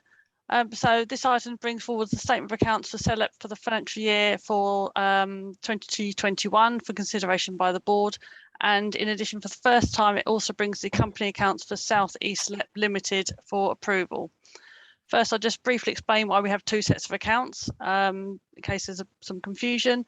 So when the company was formed back in March 2020, it was agreed by the board that the financial transactions and all the assets would remain in relation to SELEP would be operated through the existing arrangements through the accountable body overseen by the accountability board and would not be run through the company. It's a requirement, however, that there are accounts prepared for the company, even though it isn't trading. So as a consequence, we've got two sets of accounts. The first being the SELEP statement of accounts reflecting the financial position managed by the accountable body on behalf of SELEP, and the statement of accounts for the South East SELEP Limited confirming that there's no expenditure, income or assets held with respect to the company. So it's a requirement that we submit the company accounts to Companies House before the statutory deadline in November. And to be aware, as there's been no financial transactions made by the company and no assets held, the company is considered to be dormant, which means that for those accounts, there's no requirement for an audit.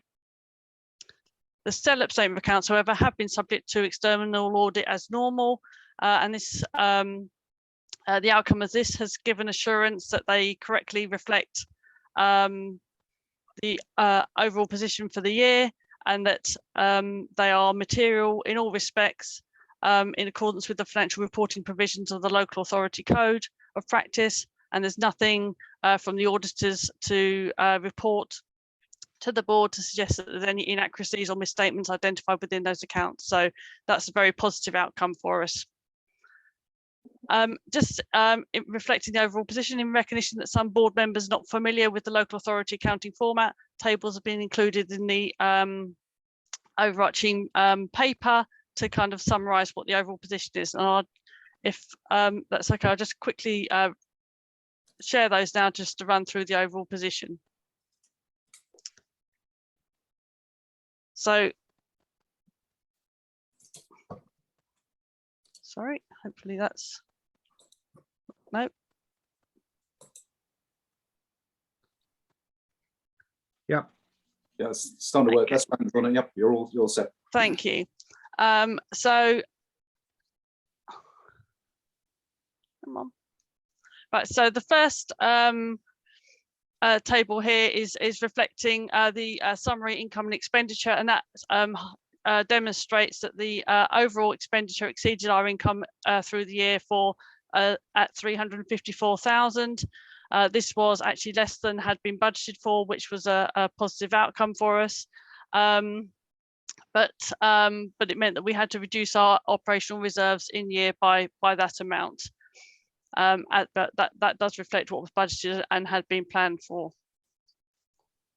The second table summarises our overall grant and funding position and sets out the overall value of monies held by the accountable body on behalf of SELEP at the end of the year, which was 38.8 million, and reflects the significant outflow of the capital grant funding through the year, particularly in relation to the Local Growth Fund and the Getting Building Fund, as agreed by this board and by Accountability Board in line with government expectations for the end of the year.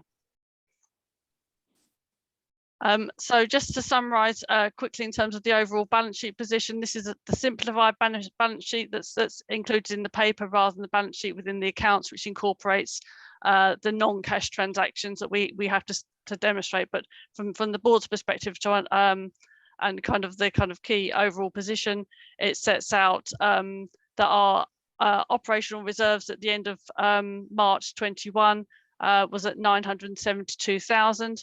We also, for this year, have established a new earmark reserves in relation to the funds that were created for the COVID recovery programs for the skills and business support programs. And they've been set an earmark reserve to reflect the fact that those programs are primarily being delivered in the current financial year, and that reflects the contractual commitments associated with those funds that we needed to secure and put them in a earmarked space to ensure they are available to continue to meet those contractual commitments.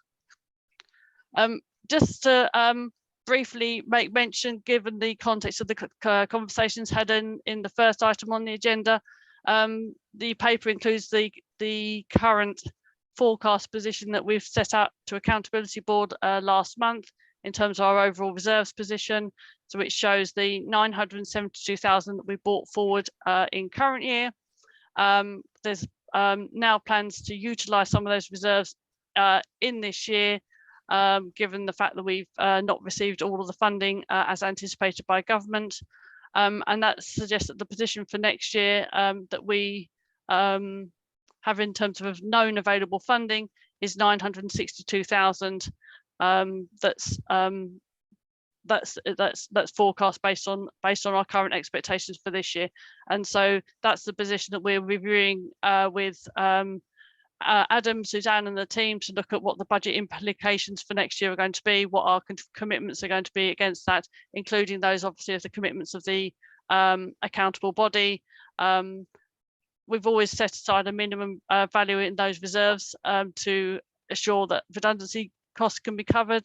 And that's forming part of our review that we're undertaking at the moment to assure whether or not that's going to be sufficient and what other costs and commitments will be required as well. So that work is obviously ongoing at the moment and will be taken to the Accountability Board in November as part of the budget plans for that year on the basis of the information that's known at this stage.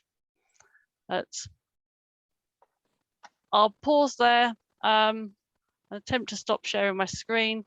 And if anybody's got any questions, happy to take them. Thank you, Lorna. I must say that the presentation of these accounts this year has been significantly enhanced, and thank you for all the work you've put into it. So even I've been able to get my mind around some of it. Thank you very much. Any questions or observations for Lorna on the accounts? Just to remind everybody that clearly SELEP Limited is, as Lorna says, is a dormant company. So in effect, what we're responsible for is accounts for a dormant company. The other accounts are for SELEP, which are held by the accountable body. And the accountable, I suppose, the accountable at the end of the day are the accountable body's responsibility. The Section 151 officer's responsibility. But yeah, and overseen by the Accountability Board. Correct. Thank you. So, any questions, observations for Lorna? Or are you happy for them to be the SELEP Limited accounts to be approved by us?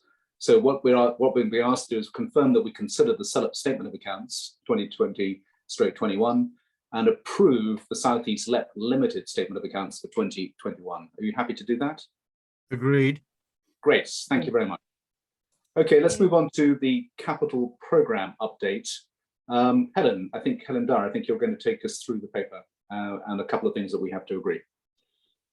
Thank you. So this report for the first time picks up on both the Local Growth Fund and the Getting Building Fund programmes. To start off on the LGF, as the board are aware, the LGF programme officially ended on the 31st of March this year. However, the board had previously agreed a 6-month extension to the end of September. For those projects which are forecasting LGF spend beyond September, additional approvals are required from this board to ensure that you remain comfortable with the deliverability and progress being made on those projects. To date, the board have approved 18 projects for LGF spend beyond September, and a further 7 are set out within this report. I think full explanations as to why each project is seeking an extension is set out within the report. So I'm not going to run through all 7 projects, but just to quickly pick up on a couple of points. Firstly, the point of clarification around the Innovation Park Medway Northern Site Extension project. The report indicates that the project is due to complete in November 2022. However, I've been asked to advise the board that it is expected that the LGF funding will be spent in full by the end of March 2022. The other project that I wanted to specifically mention was the Bexhill Enterprise Park North project. This project has been subject to long-running planning issues, which have now been resolved, and the project is in a position to progress to delivery, and initial works have in fact taken place on the site. However, the required third-party grant agreement between East Sussex County Council and the delivery partner is not yet in place due to ongoing discussions around the terms of the agreement. And therefore, at this stage, the LGF funding cannot be released by East Sussex County Council to support delivery of the project. So the Accountability Board considered this project at their last meeting and noted that the project does not actually meet all the conditions for LGF spend beyond September, as it won't be put as contractual commitments with the construction contractor were not in place by the end of September as required. However, the Accountability Board agreed that LGF spend on the project could extend beyond September as an exception due to the project being shovel ready and due to the delay not expected to be significant. However, this approval was subject to contractual commitments with the construction contractor being in place by the end of October and the third-party grant agreement being completed by the next Accountability Board meeting. To move on to the high risk projects, there are currently 8 projects within the programme that are considered to be high risk, and these continue to be closely monitored by the Accountability Board. I just wanted to quickly pick up on the Queensway Gateway Road project. The Accountability Board have been receiving regular progress updates on the project, and at the last meeting it was agreed that an update should be presented to this board so that members are aware of the issues relating to project delivery. A full update on the project is set out in the paper, so I'm just going to give a very quick summary. LGF funding was awarded to the project in March 2015, and at that point it was expected that the project will be delivered by November 2016. The project has experienced a number of delays, initially around planning permission, but more recently with regard to land acquisition. As it stands, the project is 90+% complete. However, the final section of the road, which links with the A21, has not yet been constructed and has been delayed due to land acquisition issues. Whilst acquisition of the land is still being pursued and the use of a CPO will be considered if deemed necessary, an alternative proposal to allow a signalised connection with the A21 is being progressed, and completion of this connection would allow the full length of the road to be open to the public, enabling the realisation of some of the benefits attributed to the project. There are still certain approvals and orders that need to be obtained. However, it's hoped that the signalised connection can be constructed by late November this year. My final point on the LGF relates to the lessons learnt document, which was circulated as an appendix to the report. This document has been produced by the SELEP team, and it considers various aspects of the programme, including governance, delivery of project outputs and outcomes, and how the funding was invested. The lessons learnt document identifies 11 learning points, which can either be applied to current funding streams such as the Getting Building Fund, or in most cases, future capital funding streams. Broadly speaking, the learning points identify processes or criteria that need to be fully established prior to the commencement of any future programme to ensure maximum benefit from the investment and to ensure a consistent approach across the SELEP area. Other learning points are focused more on obtaining earlier commitment to and confirmation of the full funding package from government, and to seek government's assistance in reducing the impact of delays by other government organisations such as Network Rail and Highways England. It is acknowledged that the government have indicated that future capital funding will not be routed through LEPs, and therefore at this point we're not asking the board to consider whether the learning points should be implemented. However, it is considered that the learning points could be useful for local partners as they seek to shape their processes as they become custodians of upcoming investment funds.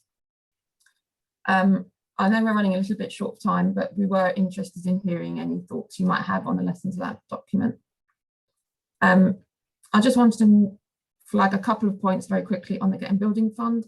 As the board are aware, at the outset of the programme, it was indicated by government that the funding was designed to support economic recovery post-COVID-19 and that it should be spent in full by the 31st of March 2022. And this requirement formed a key part of the criteria when the board were considering a prioritisation of the projects. Subsequently, we have been advised that a small number of the projects have encountered unexpected complications or delays and will now no longer be able to spend their funding by the 31st of March. So as a result, in July, the Accountability Board considered the position and agreed that, subject to certain conditions and criteria being met, as I set out in the report, projects can retain their GBF funding beyond the end of March for a maximum period of 6 months. It is intended, however, that this approach will only be taken in exceptional circumstances and that the majority of the projects will be complete by the end of March, as previously agreed. I think Suzanne's probably already covered this point, but just to confirm that there is no scope within the grant conditions for government to claw back that funding if it is not spent in full by the 31st of March 2022. So the report does outline the first 2 projects which are seeking approval for retention of the GBF funding beyond the end of March. They are the UTC Maritime and Sustainable Technology Hub, which has experienced delays due to complex and unforeseen land ownership matters. This project has requested a maximum 6-month extension, so there is There isn't any scope should there be any further delays, and therefore this project will be closely monitored by Accountability Board. The other project is a Riding Sunbeams project, which has been delayed as a result of the complexities of connecting the solar energy plant with Network Rail's distribution system. This project is the first of its kind, and the full complexities weren't understood until work on the project commenced. This project has only requested a 3-month extension, but is subject to Network Rail's GRIP process.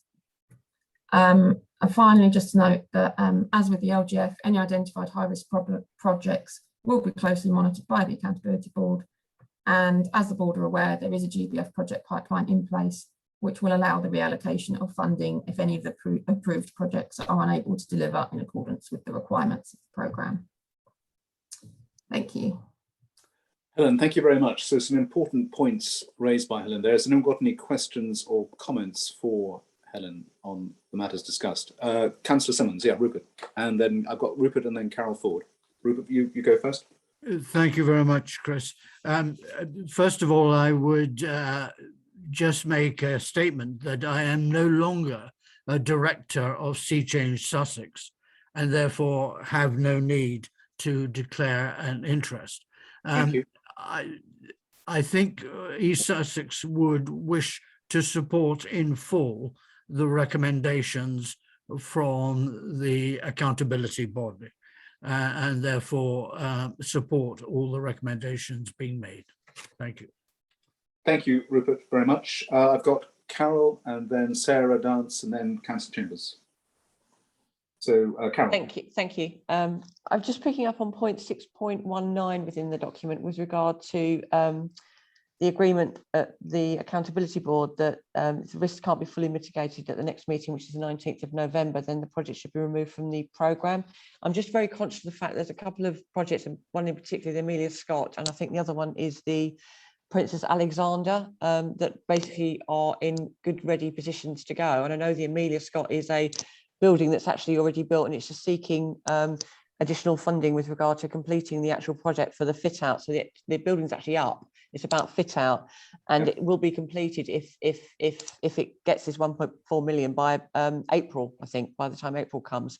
So I'm just conscious of the fact that we do have this pipeline, and that, you know, so there were hard deadlines, and there's a timeliness element to the delivery of these GBF projects, and that if we do need to switch into projects, there's projects that are sitting there waiting to go. And I think if I'm correct, if I'm wrong, my colleagues from Kent, I think the Amelia Scott is actually needs to be brought forward just in terms of the business case. I think it's ready to go. So I'm just advocating the fact that we do have other projects that could deliver by the timeline in a timely manner. Very important in point. The pipeline.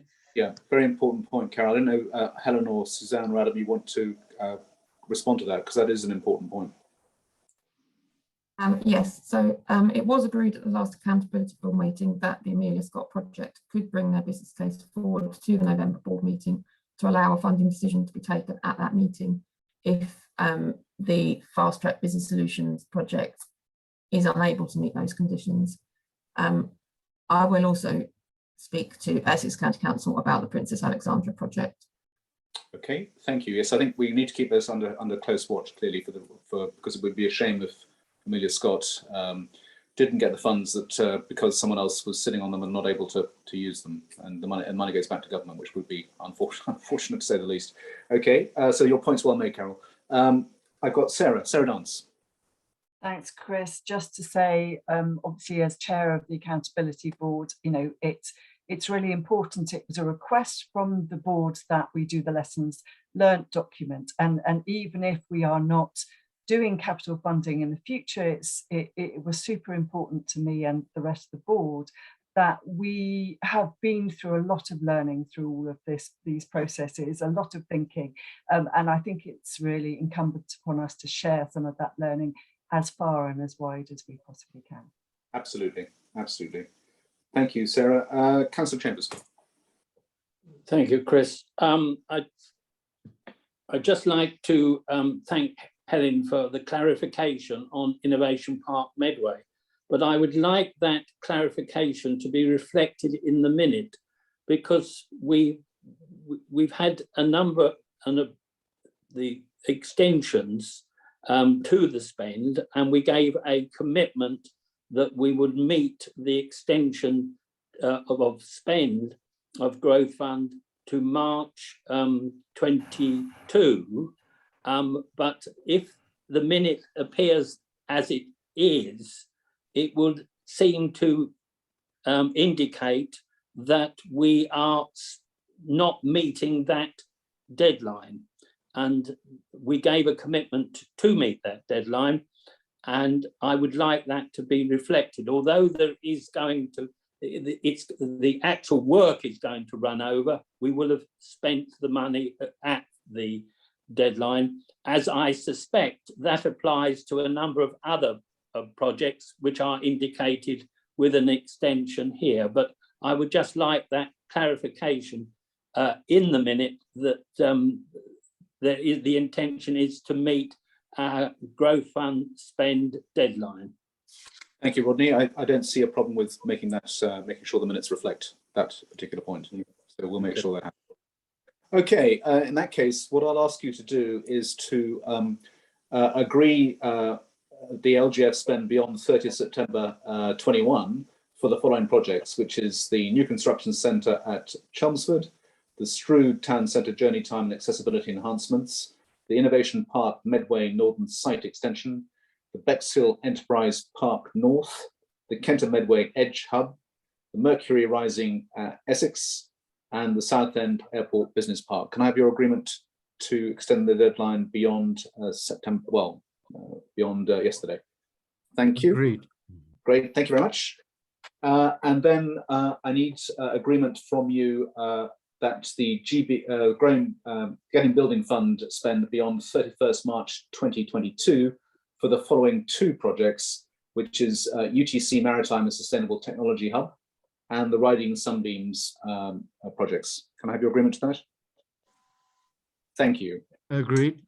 Great, thank you very much. In that case, let's move on to item 7, which is the Growing Places Fund update. Helen, over to you again. Chris, can we just very quickly, as we're just taking a few seconds to remove Angela from the room, just because she has an interest in this item. Just indicate for the benefit of the audience watching that Councillor Wagland is now the voting member for Essex County Council since Kevin Bentley left the meeting about 10 or 15 minutes ago.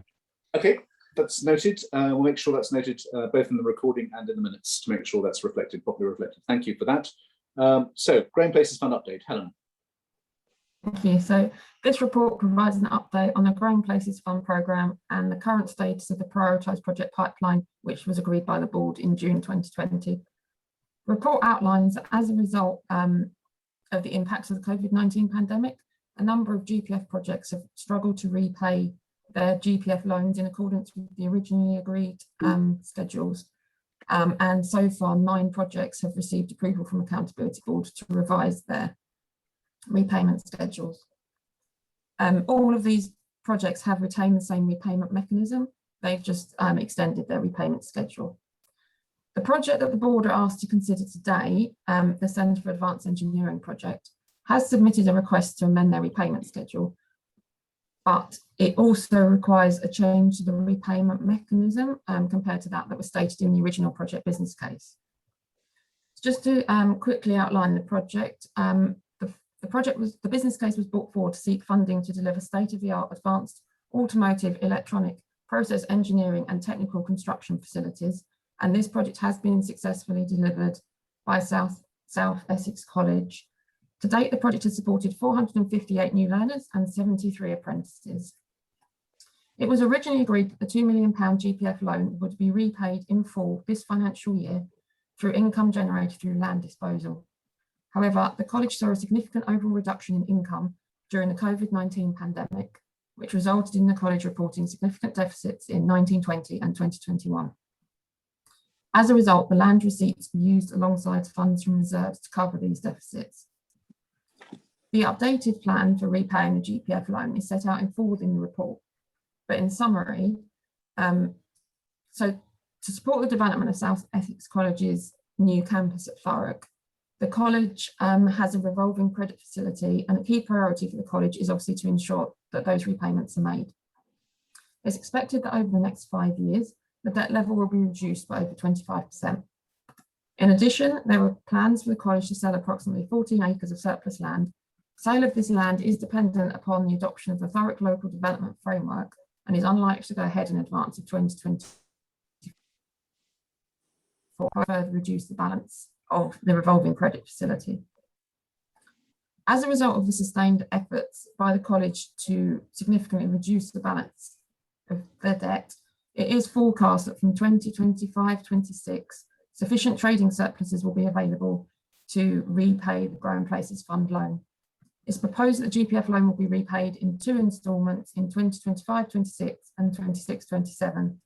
Although, as set out in the report, there is also a contingency plan in place if this cannot be achieved.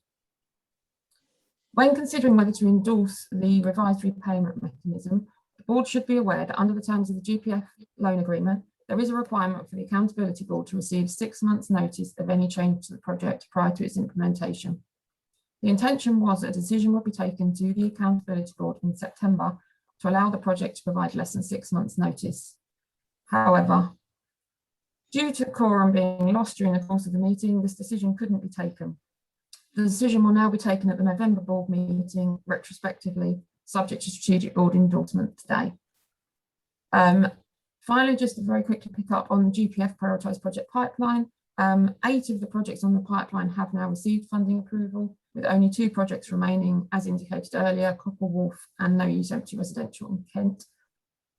1 point for the board to note in relation to the pipeline is that in February 2021, the Accountability Board agreed the removal of the Barnhorn Green Phase 2 project from the pipeline. This followed a decision by the scheme promoter to deliver the project in 1 phase, and the first phase of the project was awarded 1.75 million GPF as set out within the original pipeline. I think this point has already been picked up, but just as a final point of clarification, it is intended that funding decisions will still be taken with regard to the projects on the pipeline. That perhaps wasn't entirely clear in my report. I think that's all I'm going to say. Okay, thank you. Questions or comments? I mean, clearly the pandemic has had a significant impact on a number of these projects which have been funded by the GPF loans, and therefore it is not surprising that we're in the position that we're in. Joe, I think you wanted to make a point. Yeah, can I just ask about the prioritisation list, which is included amongst the appendices? It shows that the Leaport Cockle Wharf project is above the No Use Empty Homes initiative from KMEP.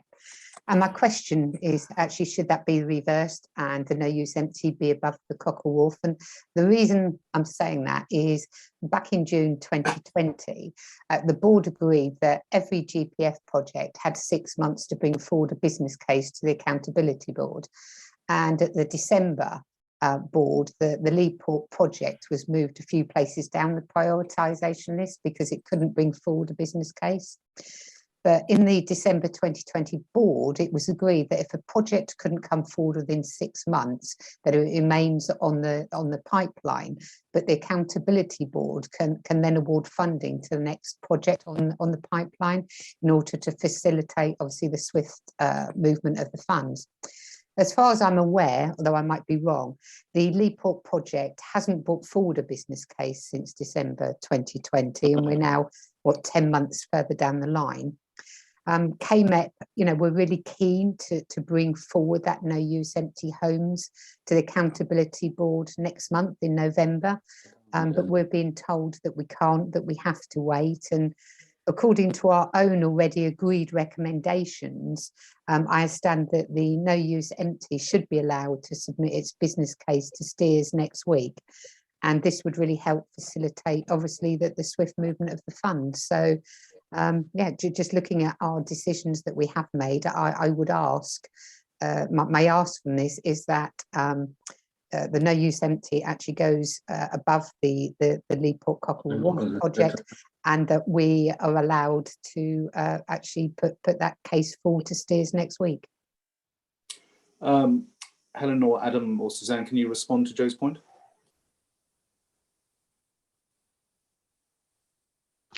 So I wasn't sure if Helen was going to come in. I mean, technically, it is a role of this board to prioritise projects. And so should you make a decision today to reprioritise that, then that is your choice to do so. Helen, I'm not sure if you've got the detail on the decisions that were made previously.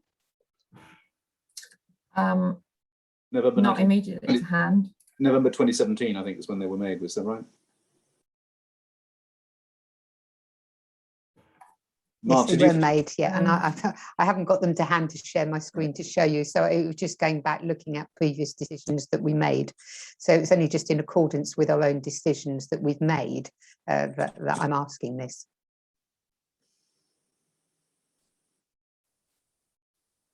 So we need to check that. I think we need to review it, Chris, and sort of write back to the board and have a look at the detail and what we can do, taking on board Joe's comments. Okay. Could I just come back with that, bearing in mind that we would like to take the business case to steers next week. How long is that going to take for that to happen, Adam? I mean, I guess we'll look at it today, Joe, and just find out where things are and speak to the relevant people, and commit to get back to you on Monday. Thank you. Okay.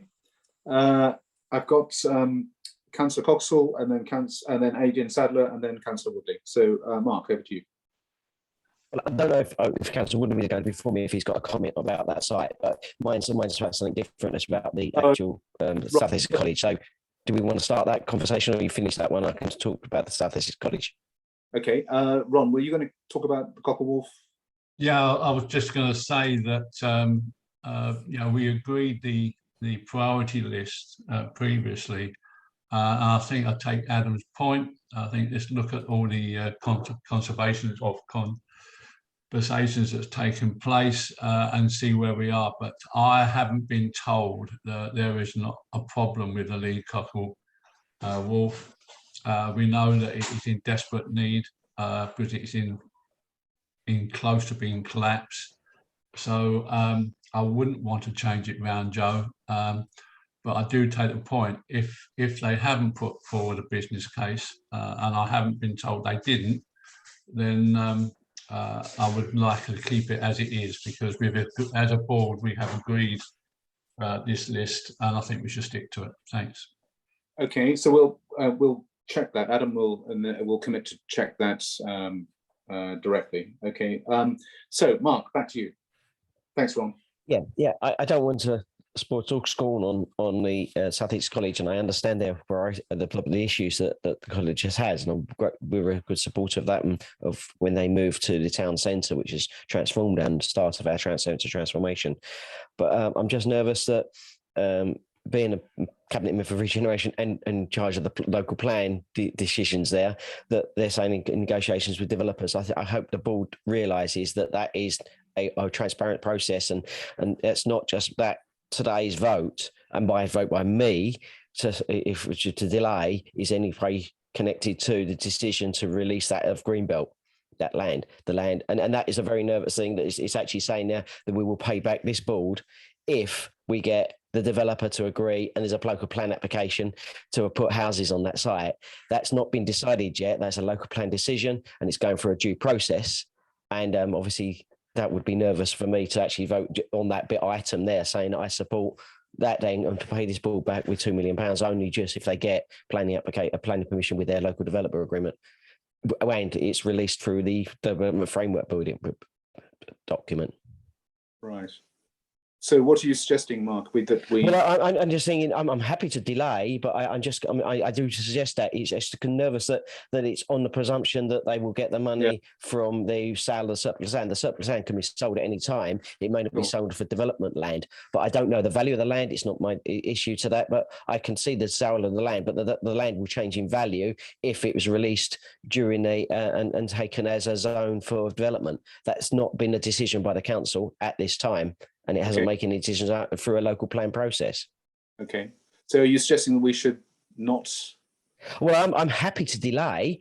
I think that it's confident. I'm sure that I'm sure they can give confidence that if that doesn't happen through the local plan process, and that doesn't release, and they don't realise the right amount of money, they've still got the finances to pay that. The delay is not what that's why I do think they do need to. And if delay, and if the board is member to delay to 2025, 26, 27, the £1 million each year, but. And I can see the issues that have come out of that, but I'm just nervous that they must have the finances to go if they don't get the right decision in the local plan decision from next year is a provisional local plan. Okay, thank you. I've got Adine and then Councillor Wagland. Adine, sorry. Yeah, just to very quickly pick up on Mark's point, I mean, the SELEP have made plenty of commitments ahead of planning in previous. It is a fair point, and I think we do need to kind of have a level of confidence that Basildon can secure the allocation. Overall, the South East Essex College, I think given the significant skill shortage and the proposition that the South Essex College offers, I think, you know, we should support that. We should support it. Okay. Yeah. Okay. Can we just clarify that it's not a plan application. This is a development planning framework document, which means it's even got to go for that next stage to get plan application. But it's obviously negotiations with developers is something different. And this is a long way away from getting to actually building anything on this site. But that's what my point is. It's a very, very long way off, yeah, and that's why it's so long away. But so it's not actually anywhere near it. It's not actually. It's a site, as I understand it, that's got to be reallocated and removed from Greenbelt. Right, but we're asking. I mean, at the moment we're just asking for a delay in the GPF schedule. That's all we're asking. That's all the board's being asked to do is just to agree that delay, and that's okay as far as you're concerned. Yep. Yes. Yeah, Helen, is that? I'm looking for Helen to. Are you happy with that? So yes, at the moment we're just asking to agree the principle of changing the repayment mechanism. That's right. To note that there is ongoing work by Essex County Council, who are the upper tier authority who received the GPF funding from us, to seek assurances from South Essex College that the repayment schedule is achievable and realistic, and those assurances will be provided by at the November board meeting. There are also proposals in place for regular calls between Essex County Council, South Essex College and SELEP during the coming years to keep track of where they are with regard to that repayment schedule and whether that remains realistic. Okay, thank you for that. And then finally, Councillor Wagland. Thank you very much indeed, Chair, and Helen has said most of what I was going to say. I won't repeat that, but I think this is actually, as I think you were beginning to indicate with Mark, this is about assurances that there are places from which there is value going forward, not actually having to make the repayments dependent upon, as I understand it, what's going to happen in the local. It is simply to say that, you know, if all else fail, there is further land behind this, and that must in itself have a value and so on. Obviously, Mark's absolutely right about the local plan process, and it may be wise to put in something in the wording and rationale here that confirms that it would need that land would be subject, obviously, to the local plan process. But I think the important point here is to note that the building is complete, the process is operating, it is producing, going to be producing successfully advanced engineering graduates. And given some of the comments I've had over the course of the last week, including with Miles on another meeting earlier, I'm pretty sure that this is not only something that we absolutely need, but that it is going to be a huge bonus for Essex going forward, and indeed probably for this part of the country. So it does seem to me that this isn't one of those matters that's speculative and needs further consideration, if I may suggest, and I would ask that the board approves simply this repayment scheduling. Yes, we can do that, but it will be subject to the Accountability Board approval for this one in November. I quite understand that. Okay, good. So, something to the point that Joe James raised about just checking what was agreed in relation to the project that she mentioned, and in relation to the one in Southend. We'll just, Adam, are the board happy to agree the recommendations on page 37 of the pack and endorse the revised GPF repayment mechanism outlined around the advanced engineering project which we've been discussing? Is people happy to do Agreed. that? Okay, thank you. So Adam, you'll come back on that other point later. We'll hope in the course of the next day or two, business day or two. Just conscious of time. Sorry, Adam, do you want to make a point? Yeah, Chris, sorry. I was going to suggest that we bring forward the sector support fund item because it has a decision in it. Because we were hanging on quorum, but I think we've just lost it. We've lost our quorum. We've lost our quorum. So what do we do? We can discuss, we can't take any decisions, but we can discuss now. And the last decision that we've got there, we might need to take them by written procedure. Okay. And we're just checking on the SSF because that's an endorse rather than a decision. So, so if we can continue discussions for those board members that are content to stay for a few more moments, but then we will put the decision through written procedure. Okay. So let's in that case, let's go very briefly to the Growth Hub update. Just to, I think Suzanne, you're going to do that in Joe Simmons' absence. Yes, I am. Unfortunately, Joe is unwell, so board members will have to sort of bear with me on this one. I wasn't expecting to have to present on this one. This is just an update. There aren't decisions. This is another piece of work that unfortunately is effectively on hold because we're still waiting from a steer from government. As you are aware, it's our intention to review the Growth Hub service and the model of the Growth Hub service this year. The review was always intended to be made up of a number of different elements, and all those elements then to be combined together to bring recommendations to this board with the full picture. One element was the independent review that's already come to this board and has been reported on. The consultants have made recommendations in that report, but they're not the recommendations, the final recommendations to board. That's just their recommendations from that set piece. To better understand local stakeholders, a survey was open over the summer, allowing all federated board members to provide opinions, and the detailed results of that can be found in the pack. And then the third really important part is the input from government on their direction of travel. The Growth Hub funding is very tightly controlled by government. It's quite onerous, the oversight that they have it compared to our other funding packages. So anything that we do locally will have to align with that. Anything that we do locally that's going to be funded through that funding stream. Central government are undertaking a business support reform project, and that's closely tied up now with the LEP review. Until we get that steer, effectively, this piece of work's on hold. We are making very clear to our government partners that the possibility of us being able to affect change for the 1st of April next year now is slight, if non-existent, because there's lead times to making changes depending on the level of change that's needed. We are having those discussions and flagging those risks. It's really frustrating, and I'm sure it must be frustrating for board members too. The Growth Hub is such a key piece of what we do. To be constantly left in a holding pattern just frustrates us all. The business as usual is continuing, and the great work that's happening out on the ground is continuing.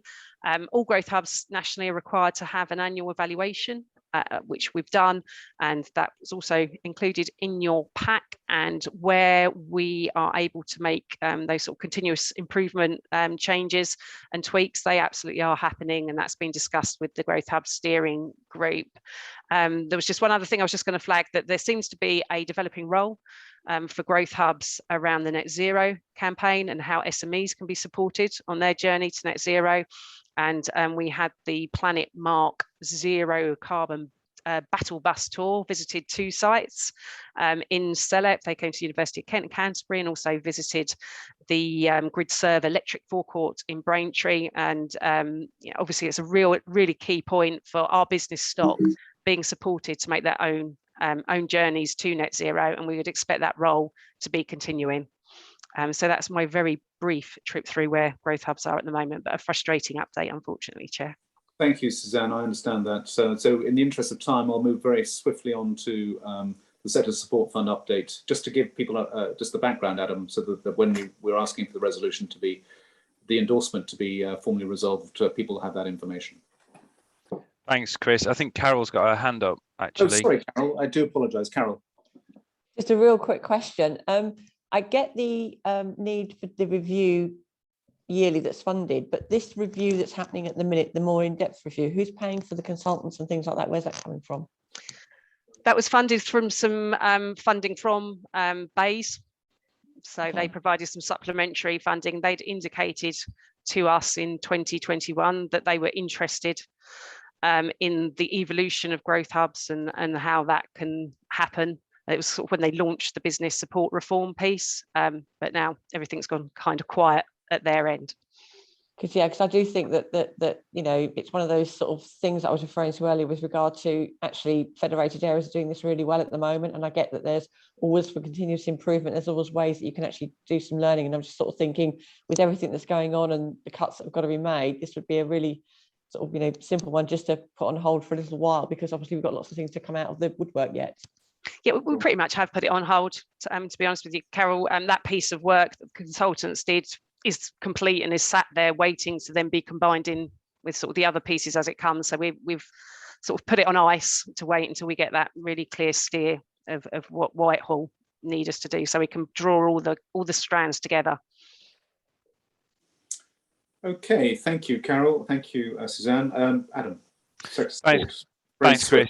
I'll be very quick. So we've got the Creative Open Workspace Master Plan and Prospectus project, which previously had been extended to go to July 21 from December 20, seeking to extend to March 22 to give it another number of months to complete.